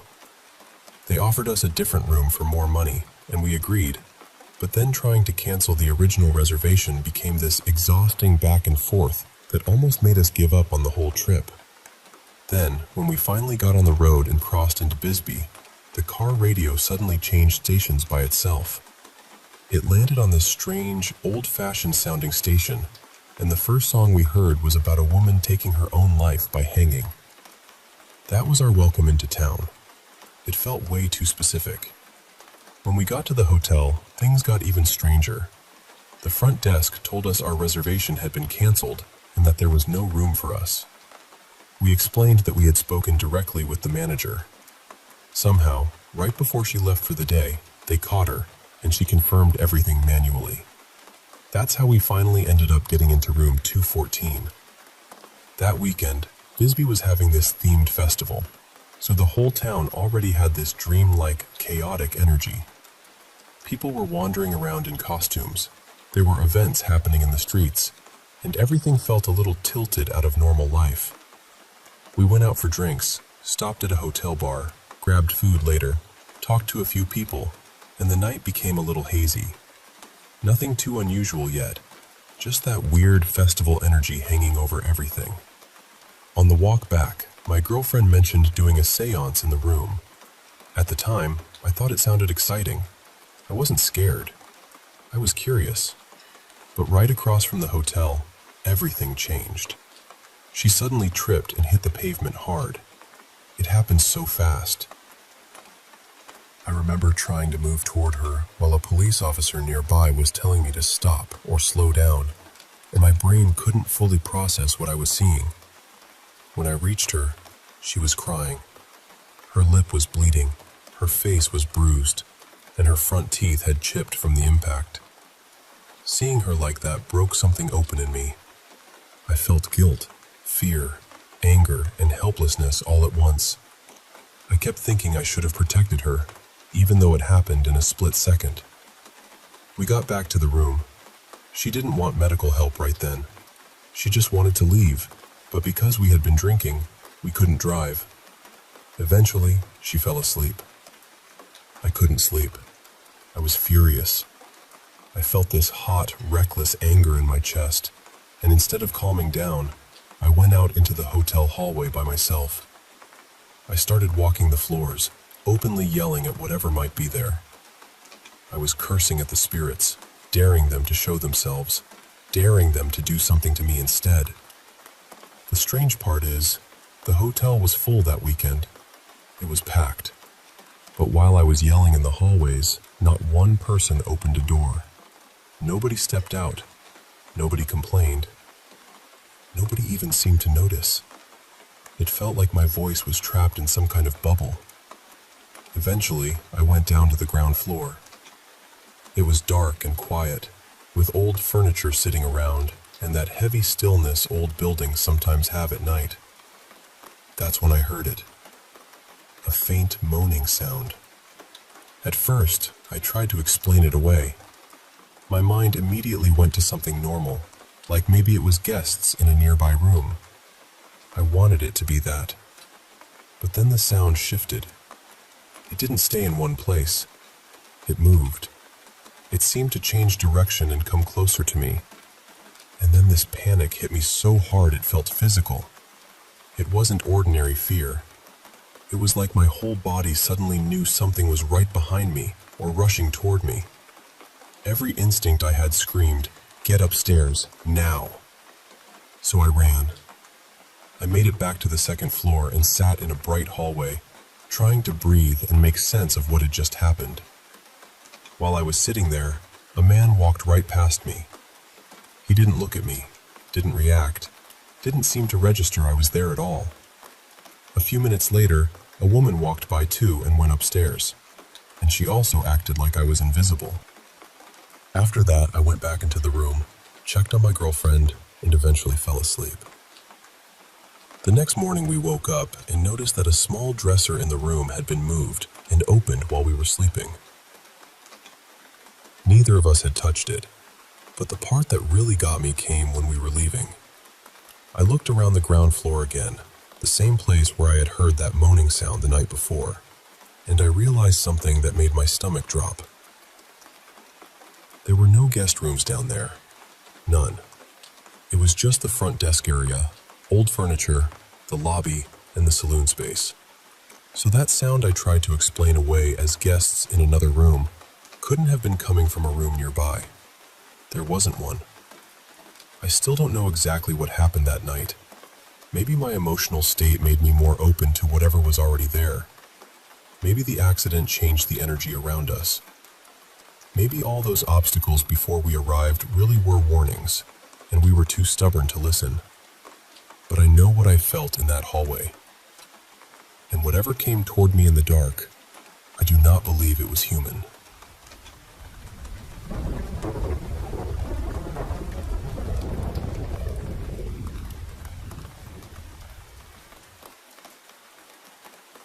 I went to bed around 10 that night, and I remember lying there, just trying to fall asleep, when I heard someone come upstairs. At first, I didn't think too much of it. In a house with other people living there, noises weren't exactly unusual. Eventually, I drifted off. But about an hour later, around 11, my mom came in and woke me up. She looked worried. She said she could hear someone in the bathroom, and it sounded like they were snoring. She thought maybe someone had gone in there and fallen asleep. We didn't know who it was. So we went downstairs, where the other family stayed, and her husband came up to check.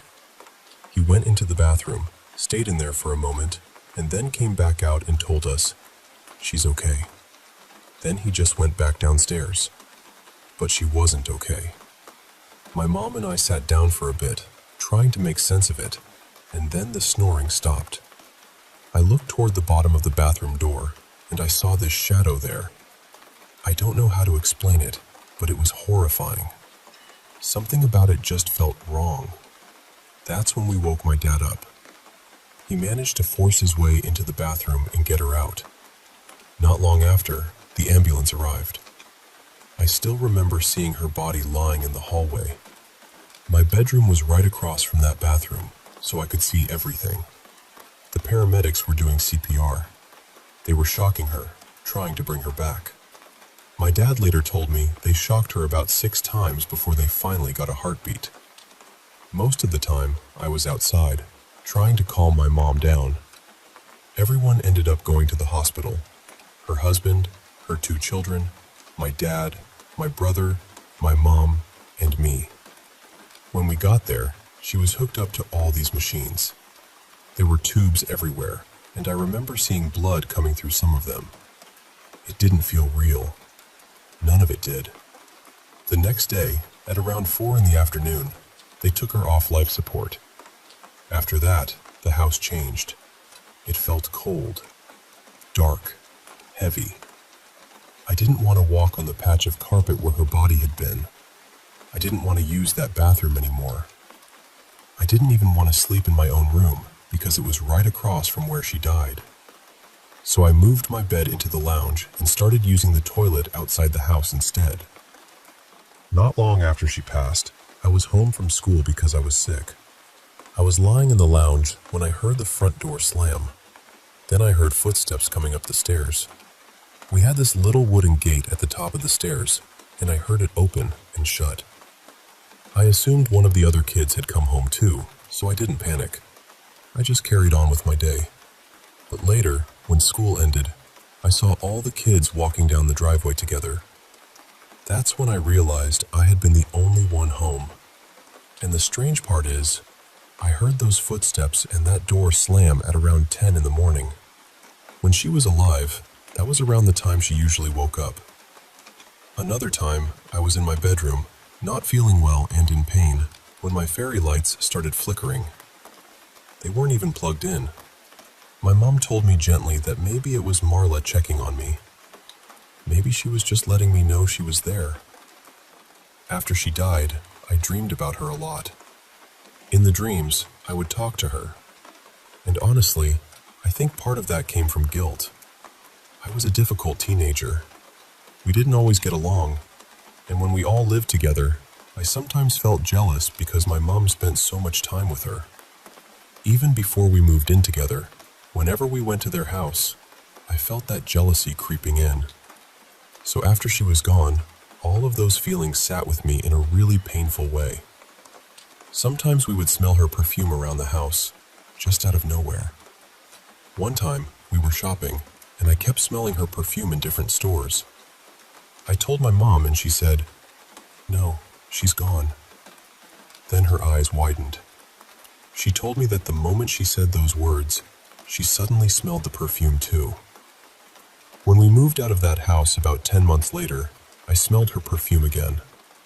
This time, it was on my blankets while we were packing the car. I still carry guilt about what happened. She died because of a brain aneurysm, and I know that. But I still wonder whether things could have been different if we had called the paramedics sooner, instead of listening when her husband said she was okay. She had been gone for around 40 minutes before they revived her, so I know she probably never stood a chance. And I'm not judging him. I'm not saying he did anything wrong. People panic. People freeze. People grieve differently. But I still don't understand why he told us she was okay, when she clearly wasn't. We first found her when she was still making that snoring sound, and he was in there with her while that was happening. I still wonder what he was doing. I still wonder what he thought he saw. At the hospital, he barely said anything. Again, I'm not accusing him of anything. I just know how it felt. And even now, I still feel the way I feel about it.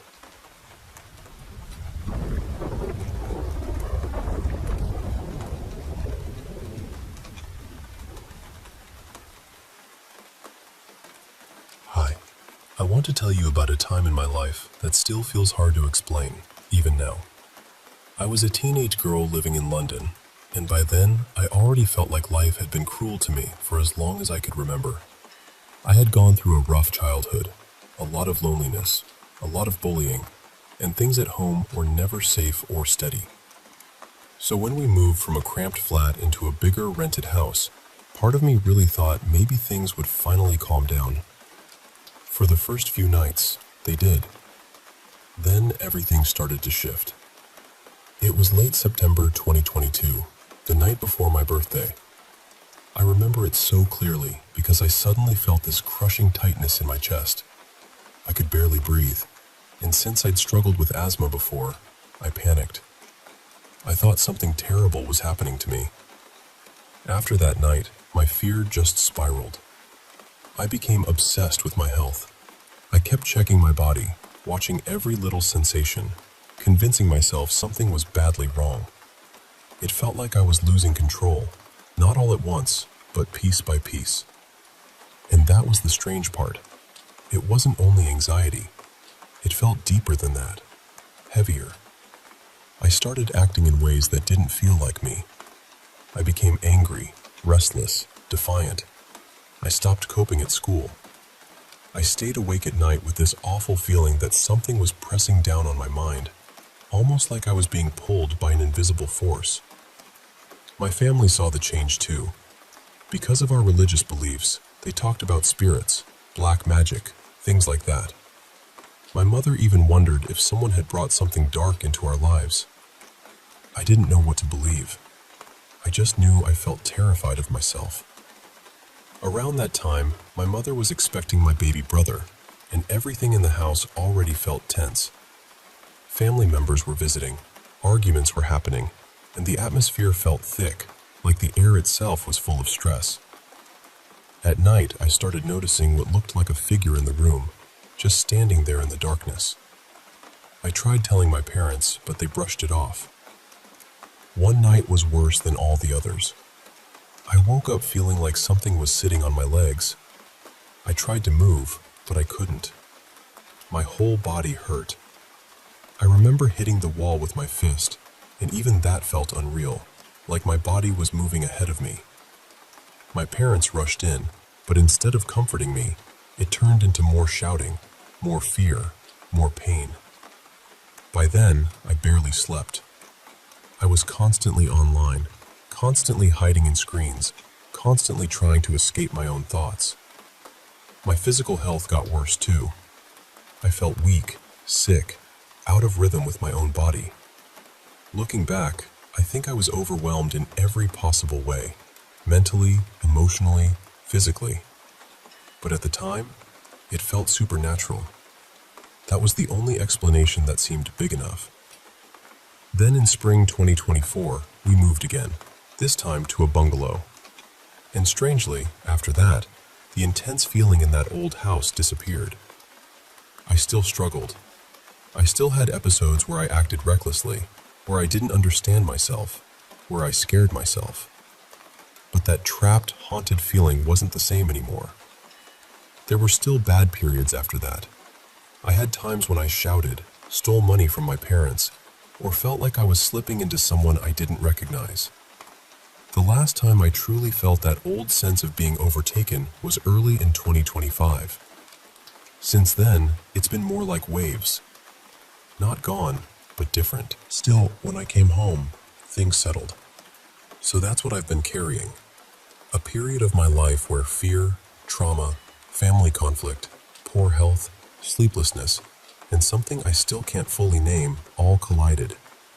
Sometimes I wonder whether it was a spirit, a jinn, something outside me. Other times, I wonder whether it was years of pain finally breaking through in the darkest way possible. I still don't have a perfect answer. I only know that, to me, it felt real. The fear was real.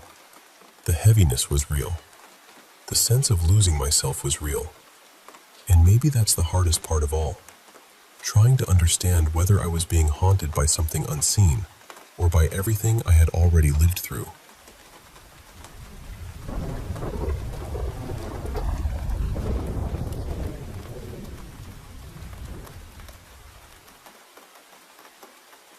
I need you to hear me out, because I know how this sounds.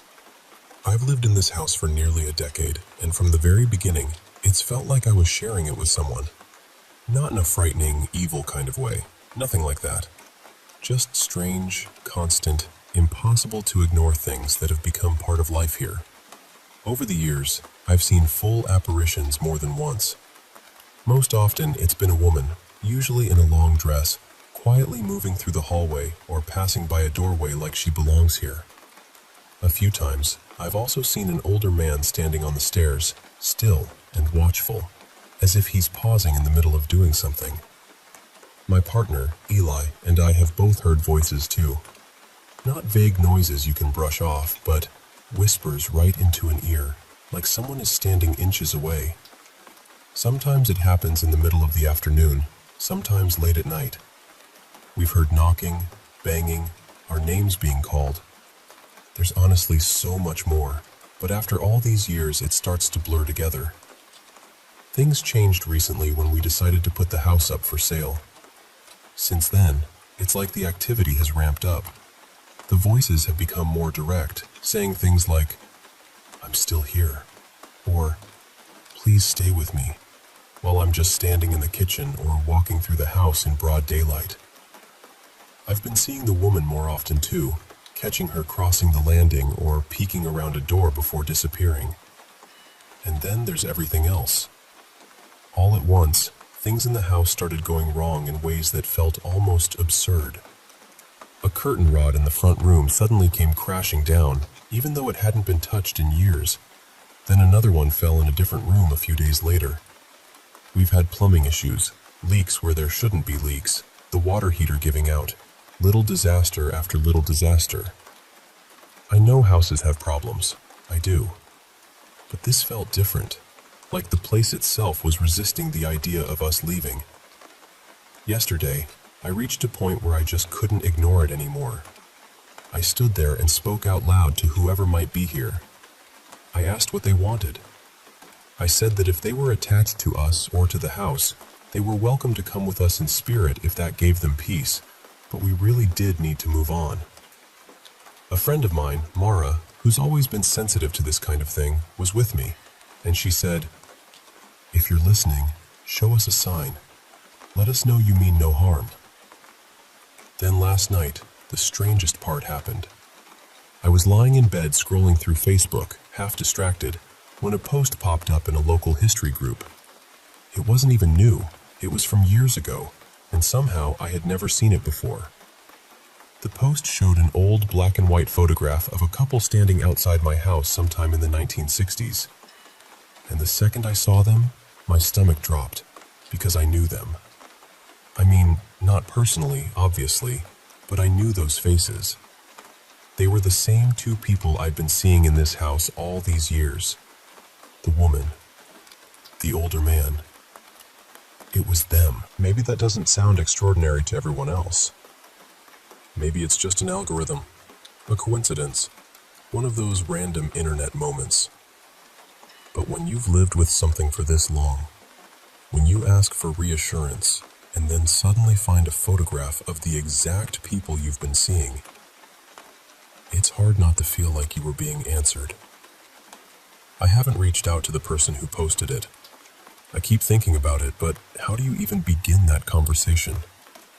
"Hi, I think your late grandparents are still in my house." Feels like a terrible message to send a stranger. And honestly, if someone sent that to me, I'd probably never recover from the awkwardness of it. So I've just been sitting with it, trying to make sense of it. And more than anything, feeling oddly comforted by the idea that maybe they were never trying to scare us at all. Maybe they just didn't want to be forgotten.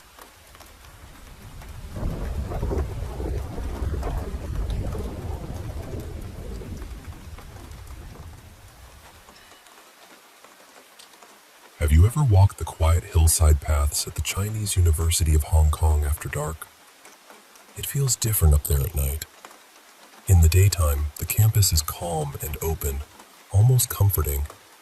But once the sun goes down, the trees start whispering in the wind, the shadows stretch across the road, and even a familiar shortcut can feel strangely alive.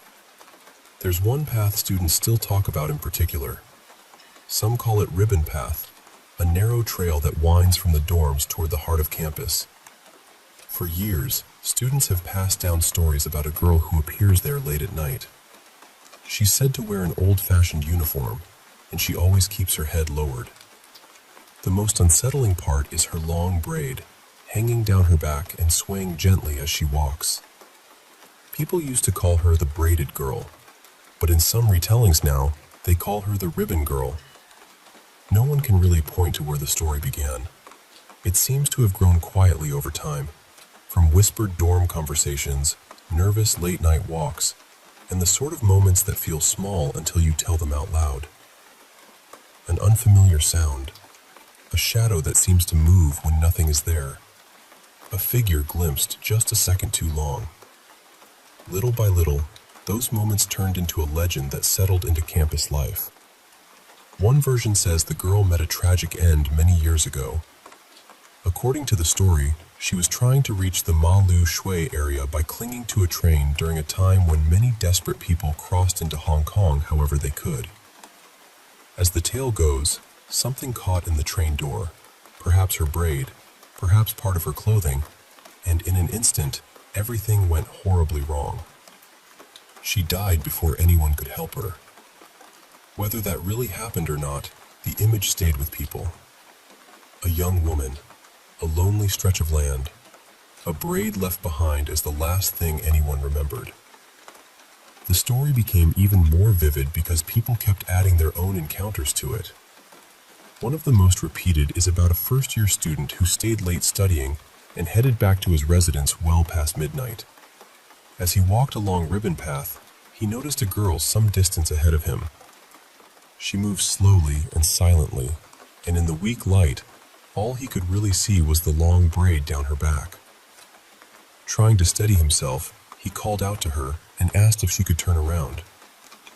She stopped. Then, very slowly, she lifted her head. And where her face should have been, there was only darkness and hair, as though the braid had swallowed every feature. He ran all the way back without looking behind him, and after that, people said he was never quite the same.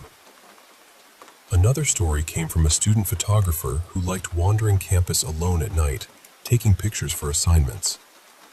After one of those walks, he checked his camera and found a few photos he didn't remember taking. They were all time-stamped around the moment he'd passed along Ribbon Path. In one image, there was a blurred shape that looked almost like a twisted braid. In another, there seemed to be someone facing the lens, though the face was completely hidden. He deleted the pictures, thinking it had to be a glitch. The next morning, they were back. Maybe that's why the story has lasted so long. It's not just about a ghost. It's about what happens when people are tired, alone, stressed, and walking through silence that feels a little too deep. It's about how fear fills in the blanks. And it's about how a place can hold a story so long that the story starts shaping the place. Whether the ribbon girl is real or not almost doesn't matter anymore. She lives in the way students warn each other not to walk that path alone too late. She lives in the nervous laughter, the hurried footsteps, the glances over the shoulder. And maybe that's the most human part of all. Sometimes what haunts us is not a spirit in the dark, but the part of our own mind that cannot bear not knowing what's there.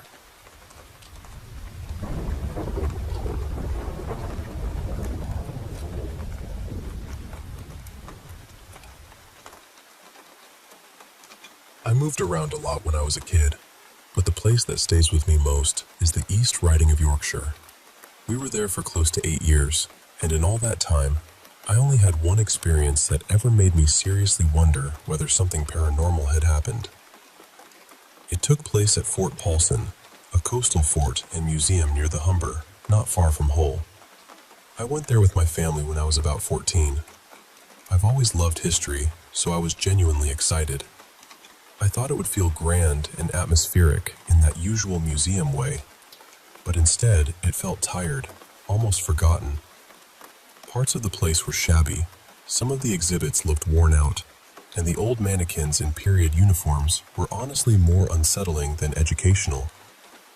I remember one of the staff mentioning that the museum had seen better days and was struggling to stay fully maintained. At one point, I wandered off ahead of my family because they were lingering over the displays. and I ended up finding the entrance to an underground passage. I went down the steps on my own, and right away the air felt different. The tunnel was narrow, with curved white walls, and every footstep bounced back at me in these harsh, empty echoes. It felt close and oppressive in a way I still remember clearly. What really got to me, though, was not just how the tunnel looked, it was the feeling. With every step, I became more and more sure that something else was down there with me. I know how dramatic that sounds, but it's the truth. I felt watched. I felt like if I kept going all the way through, something would be waiting at the other end. I hesitated for longer than I'd like to admit. The only reason I finally kept moving was because another visitor, an older man, came down into the tunnel behind me. His presence made it feel possible to carry on, but it didn't take away that horrible sense that we weren't alone. When I reached the far end, there was a small historical display there, something from the Tudor period, but I barely looked at it. I turned around almost immediately and hurried back up to the surface, trying not to panic. Years later, before I wrote any of this down, I looked into the history of the place to see whether anyone else had ever felt anything similar. That was when I found out Fort Paulson had a pretty strong reputation for hauntings. Paranormal teams had apparently investigated it, and there were all sorts of stories attached to the site. People talked about an airman seen near one of the old aircraft exhibits, and there were stories about a woman in Victorian dress appearing near an old railway carriage. The story that unsettled me most, though, was the one about a soldier. According to local accounts, he had once been locked in an underground cell after some kind of offense while stationed there. Staff and visitors had reported hearing heavy boots in the corridors, and some claimed to have seen a dark figure moving through the underground spaces. A few even said they'd caught faint voices telling them to leave. What really stopped me, though, was reading that other people had described that same tunnel the way I remembered it. They talked about feeling crushed by the atmosphere, hearing voices, seeing shadows, even feeling as though unseen hands had reached for them. I can't prove any of that is real, and I'm not going to pretend I know exactly what happened. I only know what I felt that day. Standing in that tunnel, deep under the fort, I was absolutely certain I was not there by myself.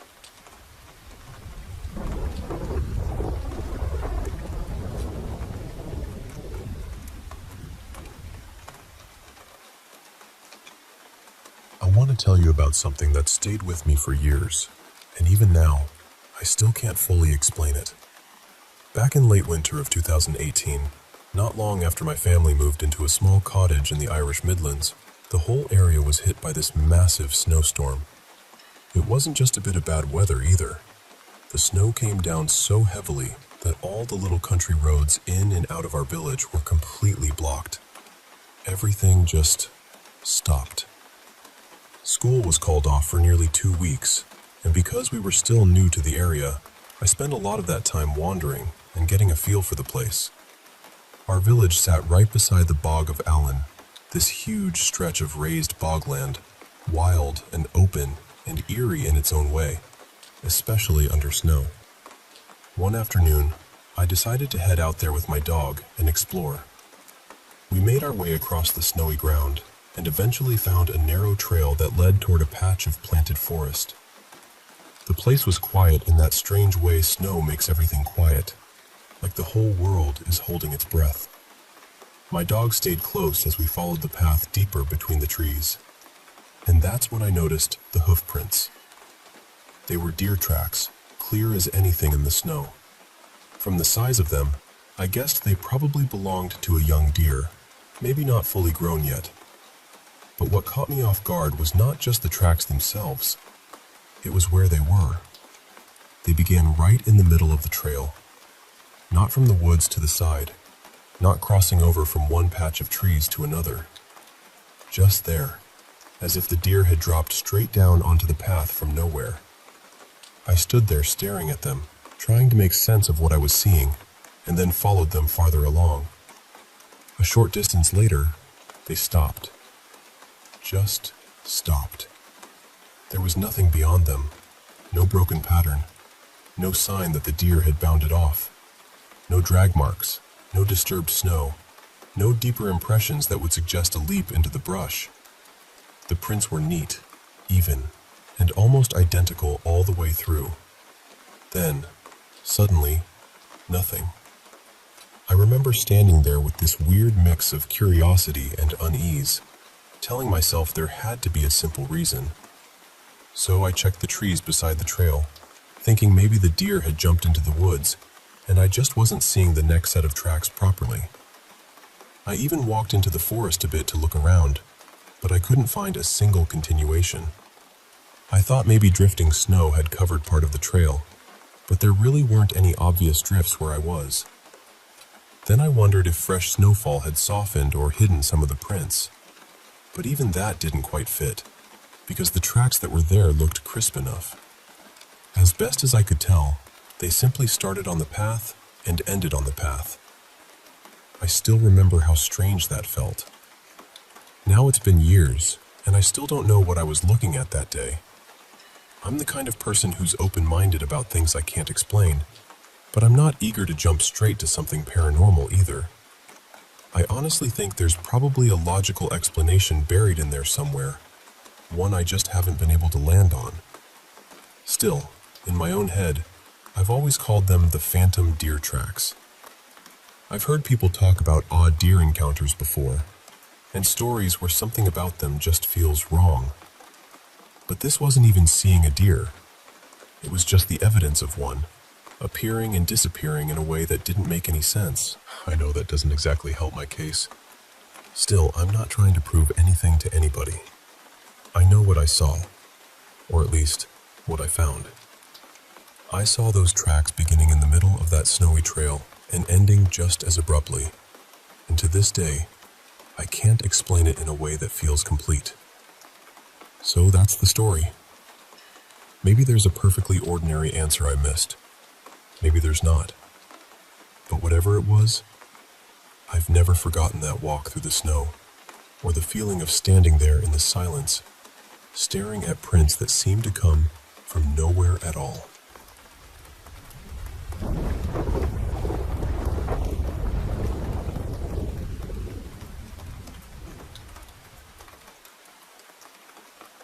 You know, most people are familiar with the idea that we sometimes see what we expect to see.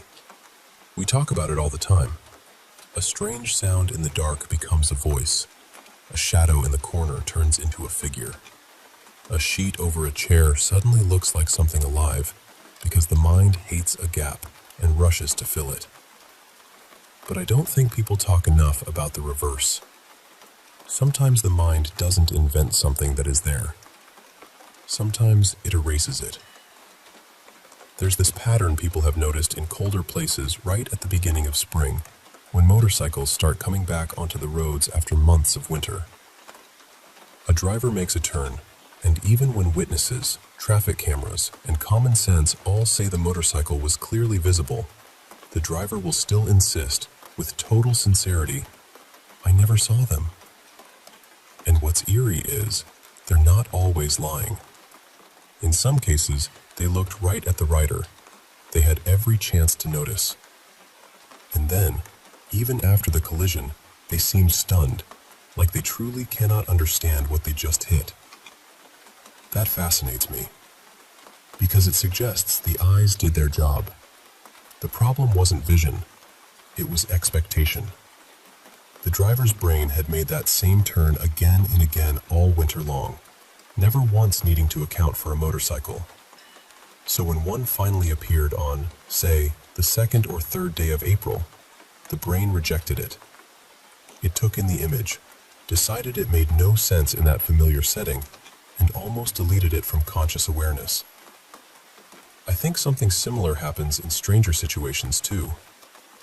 Imagine someone glancing up at an apartment building and seeing a person clinging to a window ledge. Not just a glimpse, not some blurry motion, but a direct, clear look. And yet later, when the police ask what they saw, the witness says, "I thought it was a blanket hanging out of the window." People hear that and assume the witness was careless or confused, or didn't really look. But maybe they did look. Maybe they stared right at a human being in a place the mind could not accept a human being would be. And so the mind softened it, reshaped it, turned it into something ordinary, something explainable. A blanket, a curtain, anything but a person in danger. That's the part I keep coming back to. We always talk about imagination as the thing that adds. But what if imagination also subtracts? What if it smooths over the impossible so we can keep moving through the world without stopping dead every 5 minutes in shock? That's why I think this could happen with ghosts too. Not just people imagining ghosts where there are none, but people genuinely encountering something strange and having the mind immediately rework it into something harmless. A disembodied voice becomes wind through a crack. A figure at the end of the hallway becomes a trick of the light. A presence becomes just the house settling. And then later, we say the imagination caused the haunting, when maybe the imagination was actually the cover story. And if we can do that with joyful things, ordinary things, even familiar things, then why wouldn't we do it with something deeply unsettling? So when I hear stories about apparitions, voices, or impossible moments, I don't automatically assume people are making things up because they wanted to believe. Sometimes I wonder if the opposite happened. Sometimes I wonder whether they really did see something extraordinary, and their mind worked desperately, lovingly, almost protectively, to turn it into something else. Not because they were foolish, because they were human.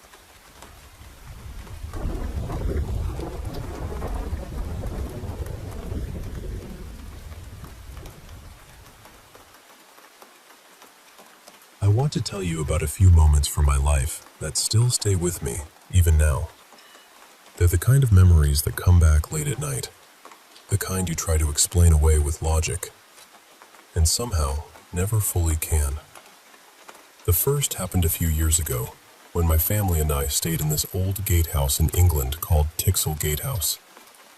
It was me, my parents, and my 2 brothers, and even though the place had several levels, we all decided to sleep on the same floor because it just felt more comfortable that way. The floor above us was this huge empty hall with barely anything in it except an old table game set in the middle, which somehow made it feel even stranger. Earlier that evening, I'd been reading through the guest book, and page after page had little notes from people saying they'd heard footsteps, voices, or felt like they weren't alone. I remember laughing it off at first, because old buildings creak, don't they? They settle, they groan, they make noise. But then sometime around 3 in the morning, while everyone else was asleep, I was still awake. I've never been a great sleeper, and out of nowhere, I heard it. Heavy footsteps. Not a creak, not a little shuffle. Proper, deliberate footsteps crossing the hall above us. Loud enough that I could make out each one clearly. It went on for maybe 10 seconds, maybe a little more, but it felt much longer when I was lying there frozen, listening. What really unsettled me was that a couple had written in the guest book that they'd heard the exact same thing from the same bedroom. I'm not easily frightened, but that night I turned the radio on just to have some company, and I didn't sleep again until morning.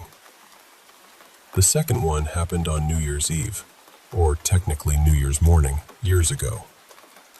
We were driving a friend of mine home after a party that had been disappointingly dull, so none of us were exactly wild or out of control. My mate Callum was driving, stone cold sober, and I'd barely had anything myself.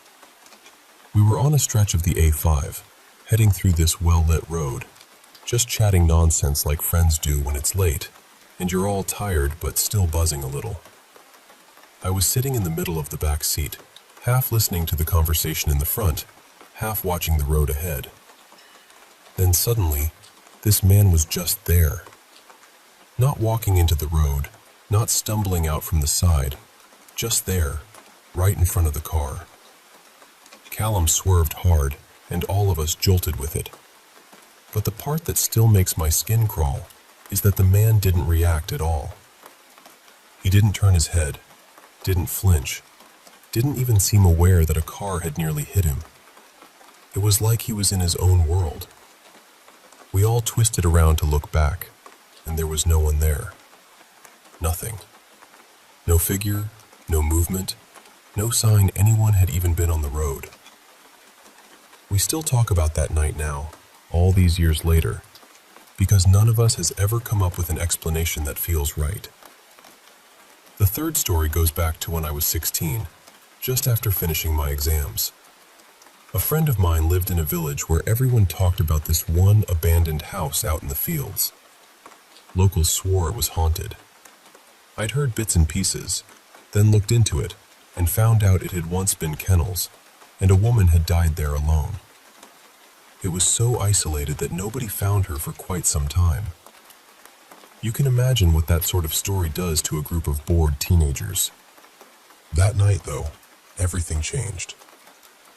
Sometime around 3 in the morning, I woke up needing the toilet. The others were asleep, and I remember stepping out of the tent and glancing toward the house. In one of the upstairs windows, there was a light. A soft, flickering light, like a candle. And behind it, I could see the shape of someone moving slowly across the room. I honestly thought there must be a person in there, so I shook my friends awake and told them to look. They were annoyed at first, half asleep and grumbling, but then they saw it too. All 4 of us stood there watching this candlelight drift from one side of the room to the other, as if someone was walking around inside. After what we'd seen earlier that day, we knew that house had been empty. I was terrified, properly terrified. In the end, I rang my dad in the middle of the night and told him I was leaving the tent and waiting somewhere else until daylight. I didn't care how ridiculous I sounded. I just needed to be away from that field. The last one is the story my family still talks about the most, because it felt personal. My granddad had passed away a couple of years earlier, and one weekend my parents were meant to be going away for their anniversary. They were heading to Paris, and my older brother and I were staying with my grandmother. I was about 6 at the time, and my brother Ryan was a few years older than me. In the middle of that first night, I woke up suddenly because I felt a firm push on my shoulder, strong enough to jolt me awake. I remember sitting straight up, thinking it must have been Ryan messing with me, but he wasn't there. The room was quiet. Nothing moved. I just lay there in the dark, wide awake, trying to make sense of it. A little while later, maybe 10 minutes, maybe more, I saw my grandmother hurry past the bedroom door and rush downstairs. I stayed awake for ages after that, too scared and confused to settle. Then, before morning, my dad arrived back unexpectedly. My parents hadn't even made it properly into Paris before they got the call. My grandmother had suffered a heart attack. The strangest part came the next morning, when my brother told Mom and Dad that he'd also been woken in the night.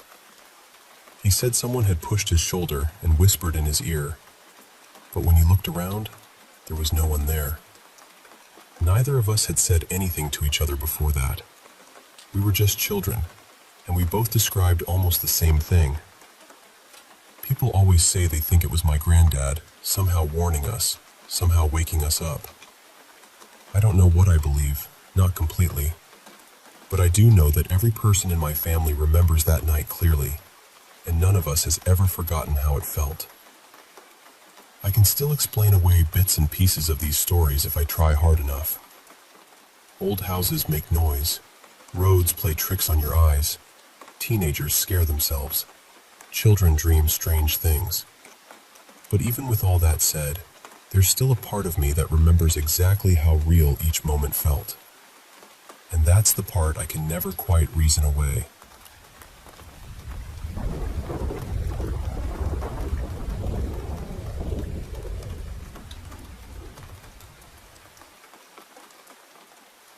So here's something I still can't fully explain. A while back, in late summer of 2019, my partner Evan and I went out for a walk around our neighborhood after having a few friends over for board games. It was one of those soft, warm nights that makes everything feel a little enchanted. After everyone left, we stepped outside just to enjoy it. The streets were quiet, the air felt perfect, and the flowers in the dark looked almost unreal, like the whole neighborhood had turned into a dream.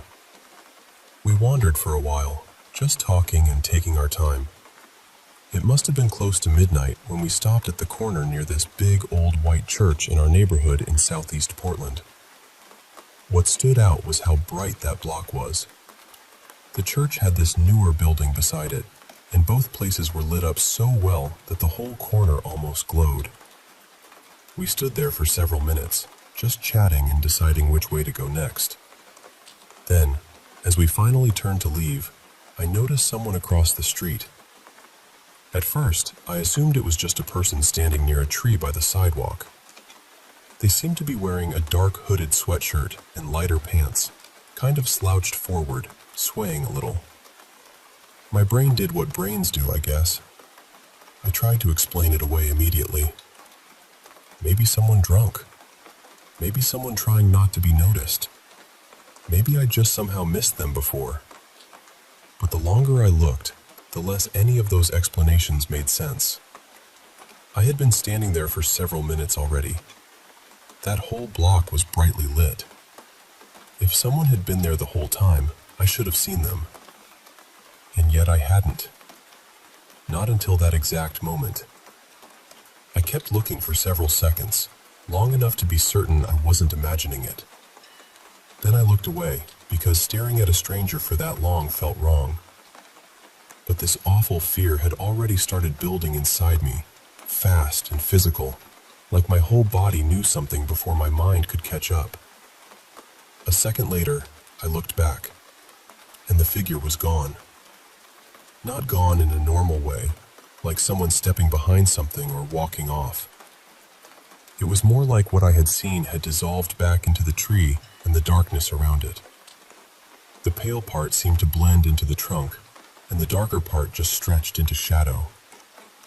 Even now, trying to describe it makes me feel strange. What I remember most clearly is the fear. It was overwhelming. Not ordinary fear, not nerves, not the feeling of being startled. It was this deep, crushing sense that something was terribly wrong. I felt it in every part of me. As Evan and I kept walking, all I could think was, how do I tell him we need to go home right now? I could barely speak. I was trying to figure out how to say it without sounding ridiculous, and before I could say anything, he looked at me and said, "Did you see it too?" That was the moment everything changed for me, because until then, I was still trying to convince myself there had to be some normal explanation. But he had seen it. He had felt it too. I just told him I wanted to go home. He didn't argue. He stayed calm, told me not to run, and kept us moving at a steady pace. I was too afraid to look behind us. We ended up walking near some other people out with their dog, just because being close to other humans made me feel a little safer. We hardly spoke until we got home. Once we were inside, we finally talked about it. The details matched. We had seen the same shape, in the same place, and felt the same wave of dread. He described parts of it before I even could. There wasn't that uncertainty you usually get when two people compare a weird experience. It lined up too neatly. And the strange thing is, I've been back there many times since then. Daytime, nighttime, alone, with other people. Nothing. No feeling, no figure, no sign of anything at all. So I can't neatly explain what happened. I only know what I saw, what he saw, and how real it felt in that moment. Some experiences don't leave you because they scare you. They stay because, somewhere deep down, you know you brushed against something you still don't understand.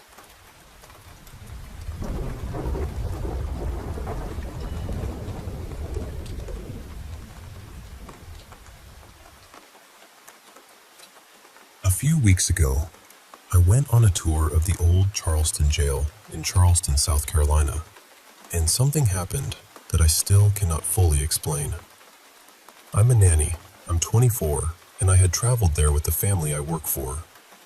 During the day I was with them, but my evenings were free, and even though I'm not usually the kind of person who explores a city alone, I wanted to push myself a little and do something different. So I signed up for the tour. Not even 20 minutes in, the guide started telling us the story of a woman named Lavina, this infamous figure people say used to lure men in, rob them, and have them killed. According to the legend, she was later executed at the jail while wearing her wedding dress, and ever since then, people have claimed her spirit still lingers there. The guide said she's especially known for scratching visitors. While he was talking, I suddenly felt this intense heat rising in my head and neck. Not just warm, but burning. My skin started tingling, and I got so lightheaded that I had to ask where the restroom was. The guide looked at me strangely and asked if I'd had a red mark on my neck before the tour started. I went into the bathroom, looked in the mirror, and just froze. There was a raised scratch along my neck, thin and sharp, like the mark from a fingernail. I know for a fact it had not been there before. I had checked myself in the mirror not long before the tour began, and I would have noticed something that obvious. The guide even took a photo and said it was one of the clearest marks he'd seen. As the tour continued, it only got worse. Hotter, redder, more painful. It honestly felt like something was still bothering me the entire time I was there. By the next morning, it had nearly disappeared, faded down to a soft pink line near my collarbone.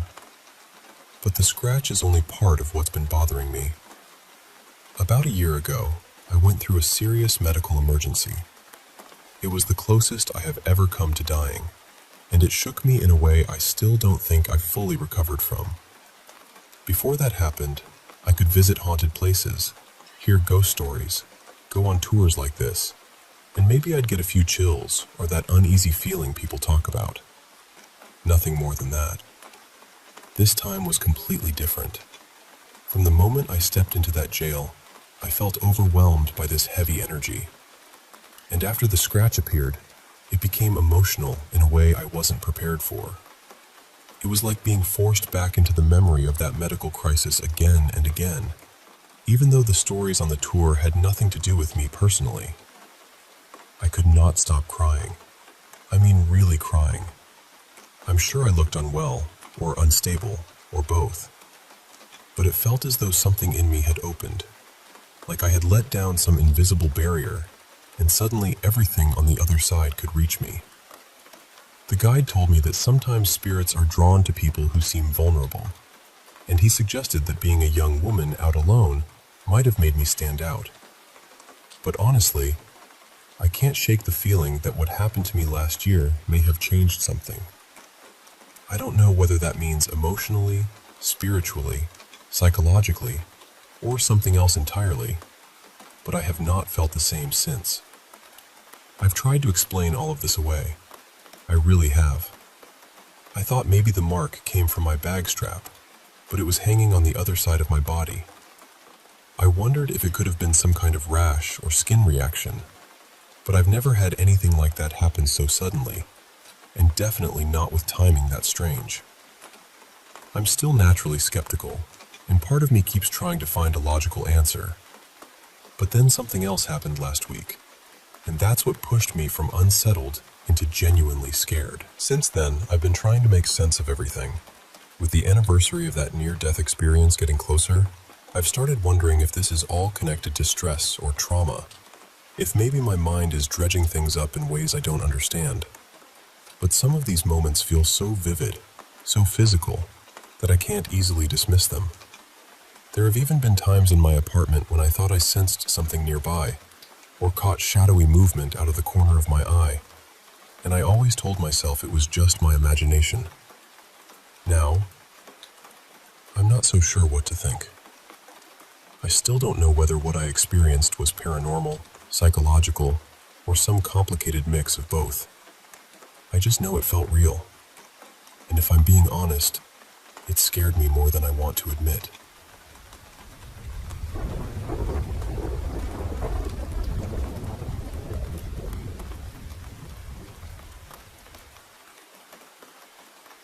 When I was about 8, my mom and stepdad moved us to a rural part of Missouri because they thought life would be better there and the work would be steadier. The house they bought sat near a very old cemetery, maybe a little over half a mile away, across a stretch of open land. And there was this weathered little church nearby that had been abandoned for years.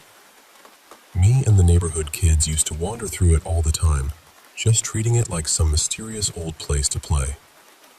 Back then, it didn't scare me at all. That changed around my 10th birthday. My mom had me invite a bunch of girls from school for a sleepover, and after cake, presents, and all the usual birthday stuff, we were sent outside to play before it got too late. I wanted to show everybody the old church, so that's where we went. One girl in the group, kind of quiet and off on her own most of the time, drifted away from us and started walking through the cemetery. My mom had always told me never to mess around in there, so when I saw her stepping over graves and acting disrespectful, I got upset. We argued, and I ended up running back to tell my mom. Not long after that, since evening was settling in anyway, she made all of us come back inside. Later that night, all of us were in my room getting ready to sleep, still whispering and giggling the way kids do, when suddenly the bedroom door slammed shut on its own. Every one of us jumped. We screamed, and my mom came rushing in, irritated and half convinced somebody was fooling around. She told us it was probably just the air kicking on, told us to settle down, and walked away. A few minutes later, before we'd even turned the lights out, the door slammed again. This time it didn't stop there. It started shaking against the frame, rattling like somebody was gripping the knob from the other side and jerking it hard. My mom stormed back in, more annoyed than concerned, and accused us of making a scene. We kept telling her it wasn't us, but she didn't buy it. She turned the light off, left the door cracked open, and told us to go to sleep. I was terrified of the dark back then. Really terrified. But because the other girls didn't want a nightlight on, my mom wouldn't let me have mine. So when that door slammed shut a third time and the room dropped completely into darkness, I lost it. I started crying hard, just panicking. Instead of comforting me, my mom got angry. She yanked me out of bed, warned the other girls to be quiet, and made me sleep on the couch in the living room by myself. I remember lying there, crying into my pillow, trying to be silent. After a while, I felt something tug at my blanket. Just a little at first. I froze. Then I slowly lifted my head and saw something I still can't fully explain. It looked like this black, thick, smoky shape, almost hairy around the edges, sliding down the couch. And it seemed attached to a larger mass of the same dark fog that was resting on top of the TV cabinet across the room. I couldn't move. I couldn't even breathe right. I just watched it. When that thing started coming back toward me across the room, that was when I finally screamed. A real scream. My stepdad came in this time, flipped on the lights, and the whole thing vanished. Just gone. I was shaking so hard I could barely speak. He saw how hysterical I was and told me to come sleep in their room. Once I was there, I finally calmed down enough to fall asleep. But it didn't end that night. That was when the dream started. For the next several weeks, I kept having the same nightmare over and over. Every time, I woke up sweating, terrified, and ran straight to my parents' room. Then one night, the dream changed. It ended in a way that was so violent and disturbing that even now I don't like thinking about it too long. After that, the dream stopped completely. But so did most of my dreaming. It was almost like some part of my mind just shut down to protect itself. And honestly, ever since then, it has felt like whatever attached itself to me that night never really left. Over the years, strange things have kept happening no matter where I live. Keys disappear and turn up in places they absolutely should not be. Not just mine, other people's too. Houses make odd sounds that nobody can explain. People I've lived with have seen things happen. Objects get knocked over, sometimes thrown. The longer I stay in one place, the stronger it feels, like it settles in and gets comfortable. Moving seems to weaken it for a little while, but never for long. It hasn't truly harmed me, not directly anyway, but it always makes itself known. That's the worst part. It lingers, it watches, it makes the whole house feel uneasy. What's stranger is that when I get really upset or angry, the activity seems to spike. Things fall off shelves. Sometimes they even seem to move toward me. Light bulbs burn out. Lamps flicker. I've touched switches while emotional and watched lights fail right then. My hair is constantly full of static, like there's always some kind of charge clinging to me. And lately, I've started noticing shadowy figures and little floating lights around the house and out on the property more often than I want to admit. So when I tell you this, I'm not telling it like a ghost story just for drama. I'm telling you because I've lived with it for years, and I still don't know what it is. Maybe it's an attachment. Maybe it's something I unknowingly opened myself up to as a child. Maybe it's connected to fear, trauma, or some kind of energy I don't understand. I've tried prayers, cleansings, blessings, all the things people usually recommend, and none of it has made much difference. What I do know is that something changed around that birthday, and nothing has felt completely normal since. I've spent years trying to make sense of it without sounding insane, and that's harder than people think. But when you've seen something with your own eyes, when you've felt it in every house you've lived in after that, you stop worrying so much about whether people believe you. You just want to understand what's been following you all this time.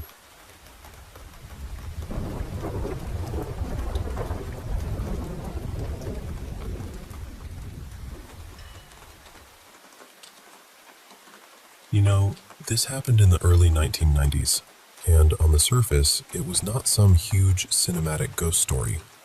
It was quiet, almost ordinary, but I still believe something in that old building was paying attention to me. At the time, I had just come out of a relationship that really wore me down. My ex had a way of making me doubt myself constantly, and by the end of it, I felt fragile and exhausted. I did not want noise or drama or people telling me what I should do next. I just needed a place where I could breathe, be alone, and slowly feel like myself again. So I found this lovely little apartment in a small mill town in New Hampshire. It was on the second floor of a brick building that had been there forever, probably more than a century. A cafe sat downstairs, and right across the road was the police station. The best part, though, was the river. Just outside my windows there was a short dam, and the water spilled over it day and night. Not loud in a harsh way, just steady and soothing. The ceilings were tall, the windows were huge, and the whole place felt full of light. Even though it was only a one-bedroom, it felt open and airy, like it had room for me to start over. The day I moved in, I was by myself. I did not have much, just a carload of boxes and small furniture, and I kept going up and down this narrow stairwell from the street to the apartment. At some point, I left my keys on the kitchen table and headed back downstairs for another box. When I came back up, balancing it in my arms, I turned the knob and the door would not open. The strange part was this: the knob itself did not lock. The only way that door could be locked was if the deadbolt had been turned from inside, or locked with a key from outside. It could not just click shut on its own. There was also a wide peephole in the door, with a little cover on the inside.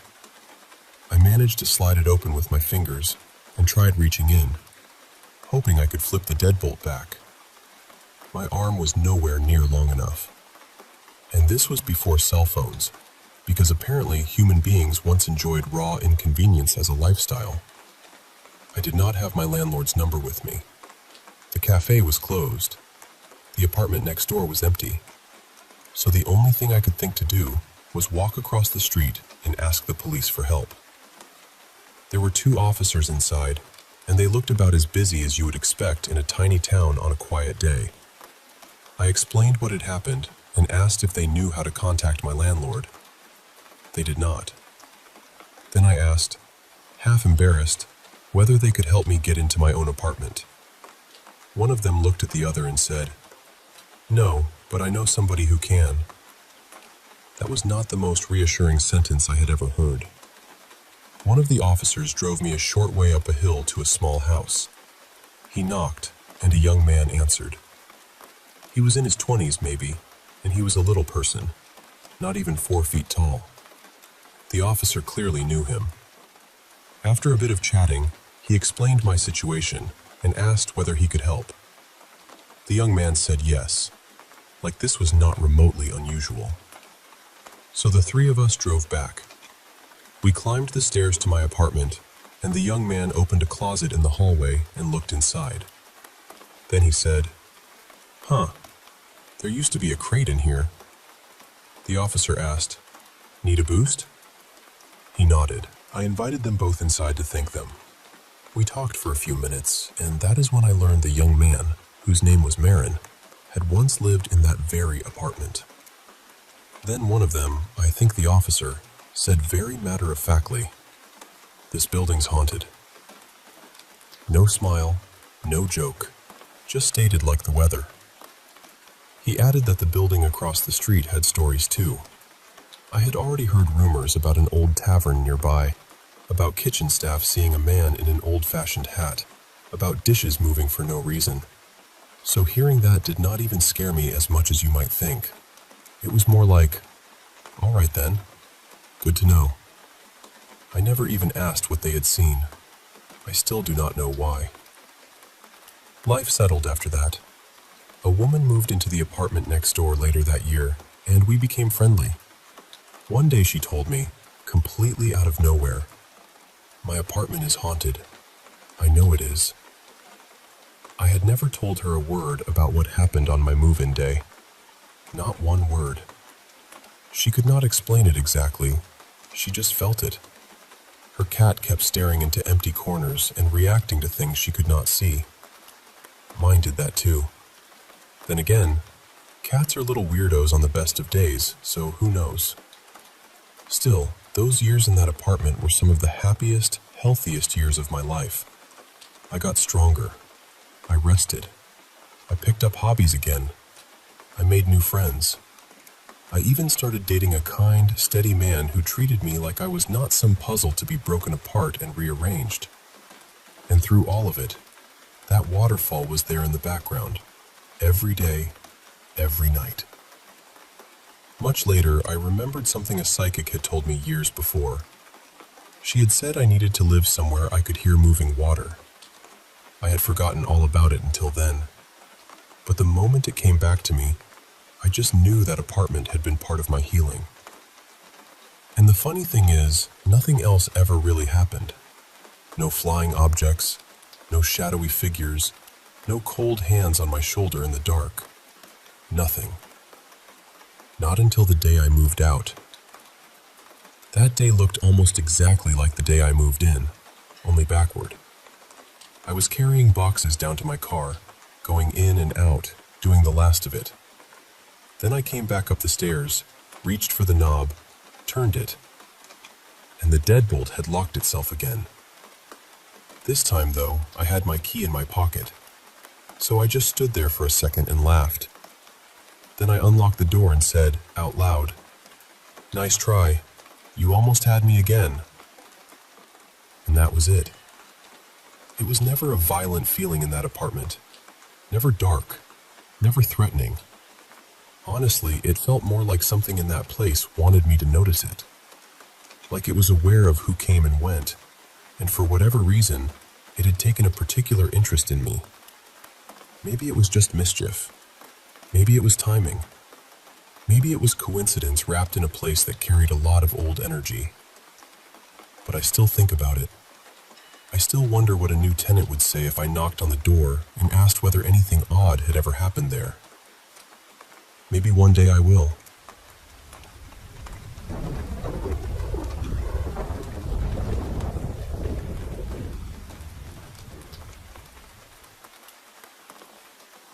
A couple couple of years ago, my roommate and I moved into the apartment we're living in now, and honestly, it all happened because life kind of fell apart at the same time for both of us. He had just gone through a separation from his wife, and since I'd been living with them, that meant I suddenly had nowhere to go to. He didn't really have another place lined up either, so we decided to get an apartment together. His name is Marcus, and he's like family to me, more like a brother than just a roommate, so living together felt like the most natural thing to do. At first, everything was completely normal. For maybe the first 5 or 6 months, there really weren't any problems. We got along well, the apartment felt fine, and it seemed like we'd landed on our feet. But after that, things slowly started to feel off. Not all at once, just little things here and there that kept getting stranger over time. Marcus has been dealing with a lot emotionally. He struggles with depression, anxiety, complex trauma, and a few other mental health issues. And after the separation, all of that got a lot heavier for him. Around that time, a friend of mine who's always been very spiritually sensitive told us she felt like he had something attached to him.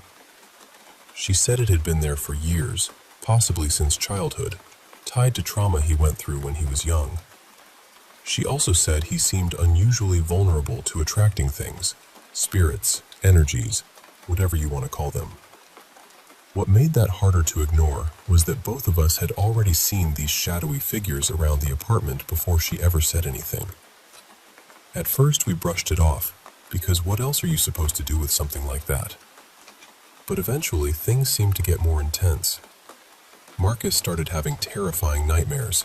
His mood would shift in ways that didn't feel like him, and he said he was having intrusive, violent thoughts, and even thoughts about hurting himself. There were also scratches showing up on him.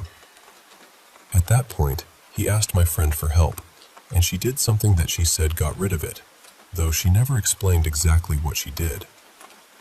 For a while after that, things calmed down. It felt like maybe we were past it. But lately, it seems like everything is building again. We've started noticing the shadow figures another time. Our dog has this habit now of staring into empty corners of the apartment like he's watching something we can't see. Kitchen cabinets have been found hanging open for no clear reason, and one morning I came out and several of them were open again, even though nothing had been knocked over or disturbed. I've also noticed strange smells drifting through the apartment at random times, like cigarette smoke, flowers, or strong perfume, even though neither of us uses anything like that. One thing that really unsettles me is my bedroom door. I always shut it firmly before I go to sleep, and more than once I've woken up in the middle of the night or in the morning and found it standing open. I know I closed it. That part really gets to me because it feels so direct. And to be honest, this past year has already been hard enough without all of this. Early last year, I lost my father, and a few months later I changed jobs because the stress at my old one was just too much. The new job is better, and I'm doing a little better than I was, but I'm still carrying a lot. I'm still grieving, still handling family responsibilities, still trying to find my footing after losing him. I know this all sounds rambling and maybe a little unbelievable, but I'm telling it as honestly as I can. I've reached the point where I don't know what to think anymore. Part of me wonders whether Marcus's mental state is somehow affecting the whole atmosphere in the apartment, or whether stress and grief are messing with my head too. Another part of me feels certain that something is there, something we still don't understand.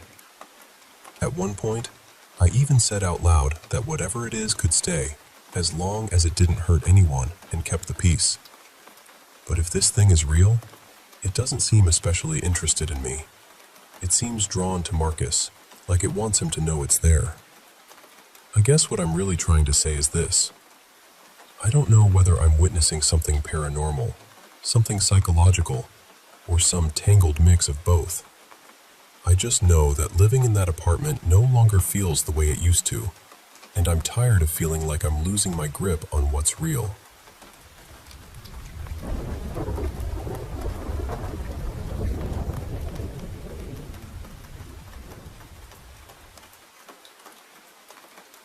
want to tell you about someone I met when I was very young. Someone I've never really been able to forget. Her name was Marisa. Even now, the clearest memory I have is of sitting across from her in a hallway, both of us facing each other so quietly, like the rest of the world had disappeared. I remember reaching toward her hand, or at least wanting to. That moment has stayed with me all these years. Back then, I was only 4. My mother was told by one of the daycare workers that I was always talking to someone who wasn't there. She actually told my mom she thought I was talking to a ghost. My mother was terrified, especially because I kept coming home withdrawn and upset, and no one could explain why. Marissa's face is something I still see in flashes. One side of it looked badly burned, raw in a way that no child should ever have to witness. But what I remember even more than that was the sadness in her uninjured eye. It was the kind of sadness that made me want to cry just looking at her. If you're wondering what she looked like beyond that, the closest thing I can compare it to is this soft, glowing figure, almost bluish-white, not fully solid, but not invisible either. She was there. I could see her. There was this faint shimmer around her, like light moving at the edges. The nearest thing I can compare it to now is the glow of the northern sky. The strangest part is that we didn't really speak the same language, at least not in any normal sense. I only understood one spoken word from her. No. But somehow I understood everything she meant. It wasn't like ordinary conversation. It was more like feeling her thoughts, or having them placed gently into my mind. Sometimes we would sit together without speaking at all, and somehow I still knew exactly what she was trying to tell me.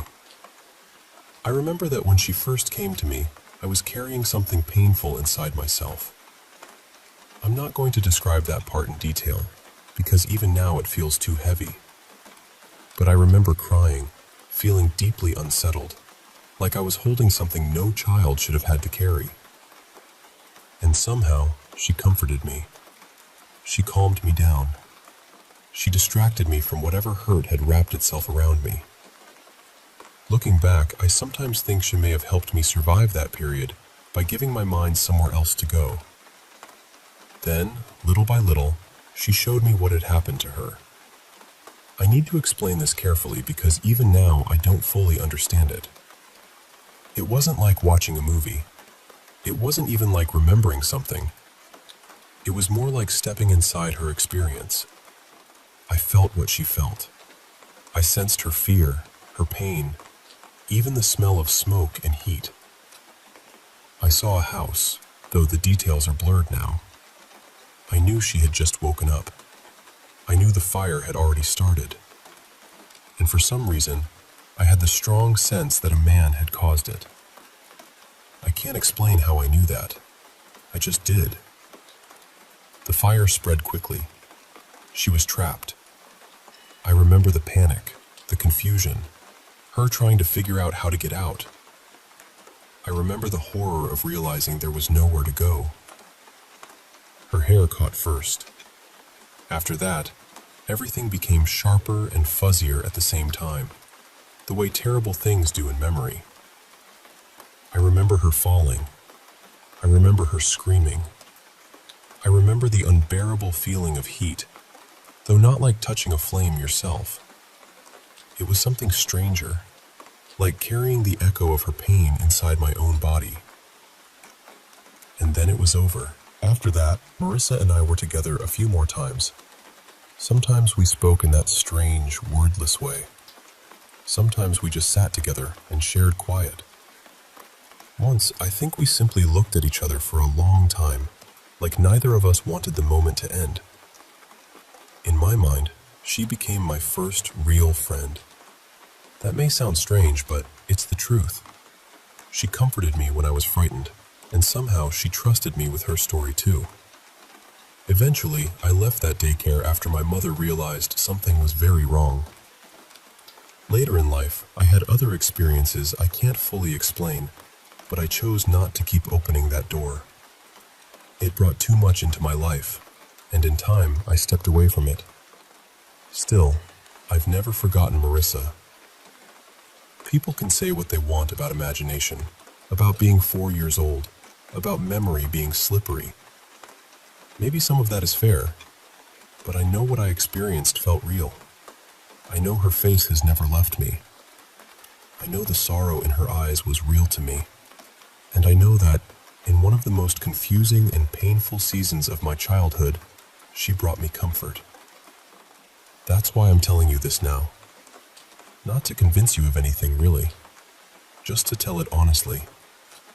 Because some memories don't fade, no matter how much time passes. Some people, even the ones who come and go in ways we can't explain, stay with you. And Marissa stayed with me.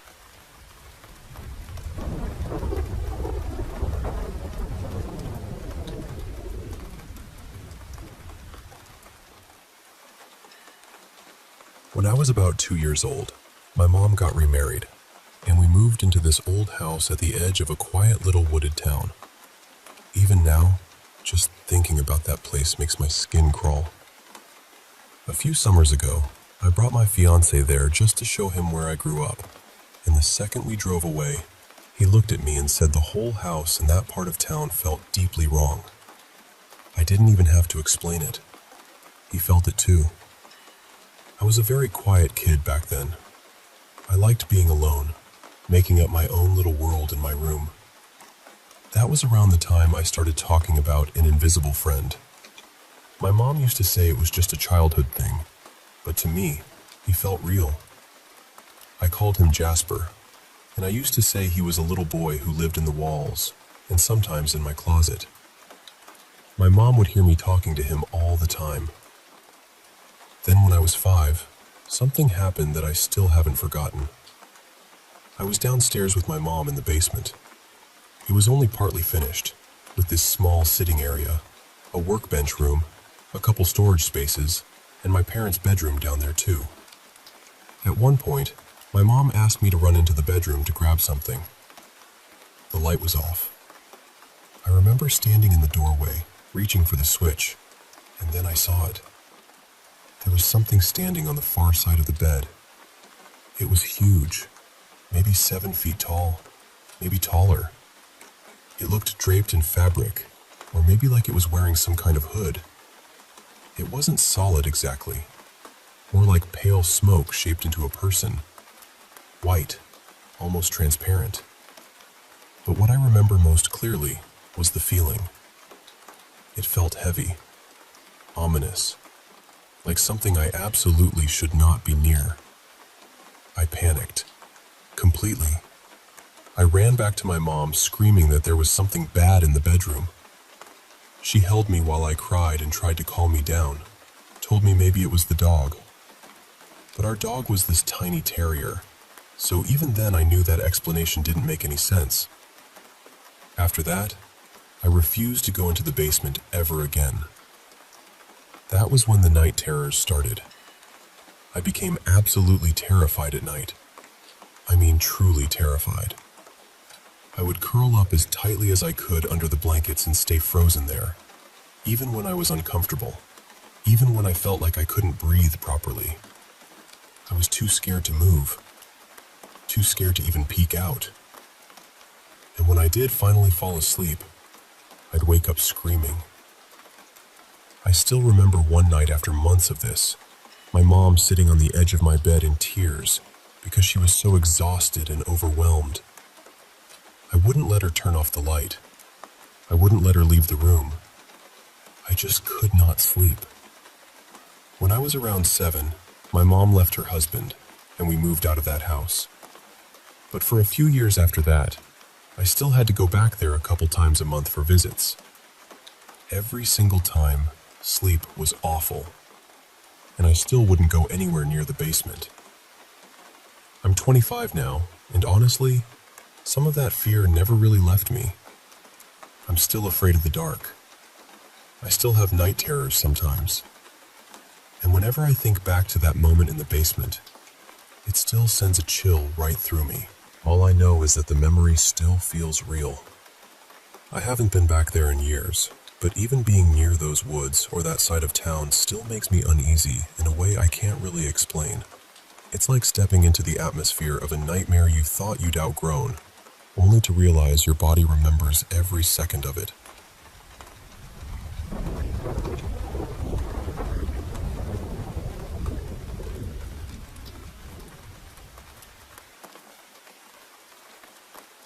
I've been drawn to ghost stories for as long as I can remember. Even as a kid, anything mysterious or unexplained had my full attention. I was around 11, maybe 12, and my parents took my sister and me to stay at the Hotel del Coronado. That was nearly 20 years ago now, but I still remember the feeling the place gave me the moment we arrived. It was beautiful, of course, but there was something else in the air too. Something heavy. Not exactly bad, just unsettling in a way that made my skin prickle. At the same time, I was thrilled. The old-fashioned elevators were still running then, with an attendant operating them, and downstairs there were little shops and long hallways that felt charming and eerie all at once. I especially remember one lower-level corridor that gave me the strangest feeling, like I wasn't supposed to linger there too long. I kept asking my parents if the hotel had any ghost stories attached to it, or if anyone had ever seen anything unusual there. They didn't really know, so we went to the front desk and asked. The staff handed me a brochure about a woman said to haunt the hotel grounds. Her name, according to the story, was Katie Morgan. She had come to the hotel many years earlier, sometime around the turn of the century, and she was supposedly waiting for a man she loved. After several days alone, she died from what people believed was a self-inflicted gunshot wound. I remember reading that it happened somewhere near the steps leading from the hotel down toward the beach. I was completely hooked. I must have read that brochure 5 or 6 times. Later, back in our room, my family was settling in for the evening. My dad decided to go down the hall to get a bucket of ice, and when he stepped out, he left the door cracked open. My mom, my sister, and I were each lying quietly on the beds, reading. Then, all at once, the whole atmosphere changed. I remember feeling this sudden chill move through the room, sharp enough that I actually looked up. And before I could say anything, the door slammed shut with this violent bang. Not a soft swing, not a draft nudging it closed. It slammed. Hard. Loud enough to make all 3 of us jump. A few seconds later, my dad came back and found the door shut, and the 3 of us just staring at it, completely shaken. He laughed and said something like, "What happened in here? Did a ghost stop by?" And the second he said it, my stomach dropped. I was a pretty logical kid, even then, and I wanted there to be a normal explanation. I got up and tried pushing the door myself to see if maybe it had just caught the right angle, but it only drifted gently. I checked for windows, for air coming through somewhere, for anything that might explain that kind of force. But everything was closed tight. It was winter, and I remember there being a huge Christmas tree in the lobby, so there wasn't some ocean breeze blowing through the room. That night, while everyone else slept, I stayed awake, turning it over in my mind again and again. I went through every possible explanation I could think of, and none of them quite fit. I couldn't understand how that door had shut so suddenly and so hard. I still can't explain it, honestly. Maybe there was some perfectly ordinary reason, and I just never found it. But part of me has always liked to believe it was Katie, just making herself known in the gentlest way she could manage. Whatever it was, that moment stayed with me. It scared me, no question, but it also filled me with this strange excitement I've never forgotten.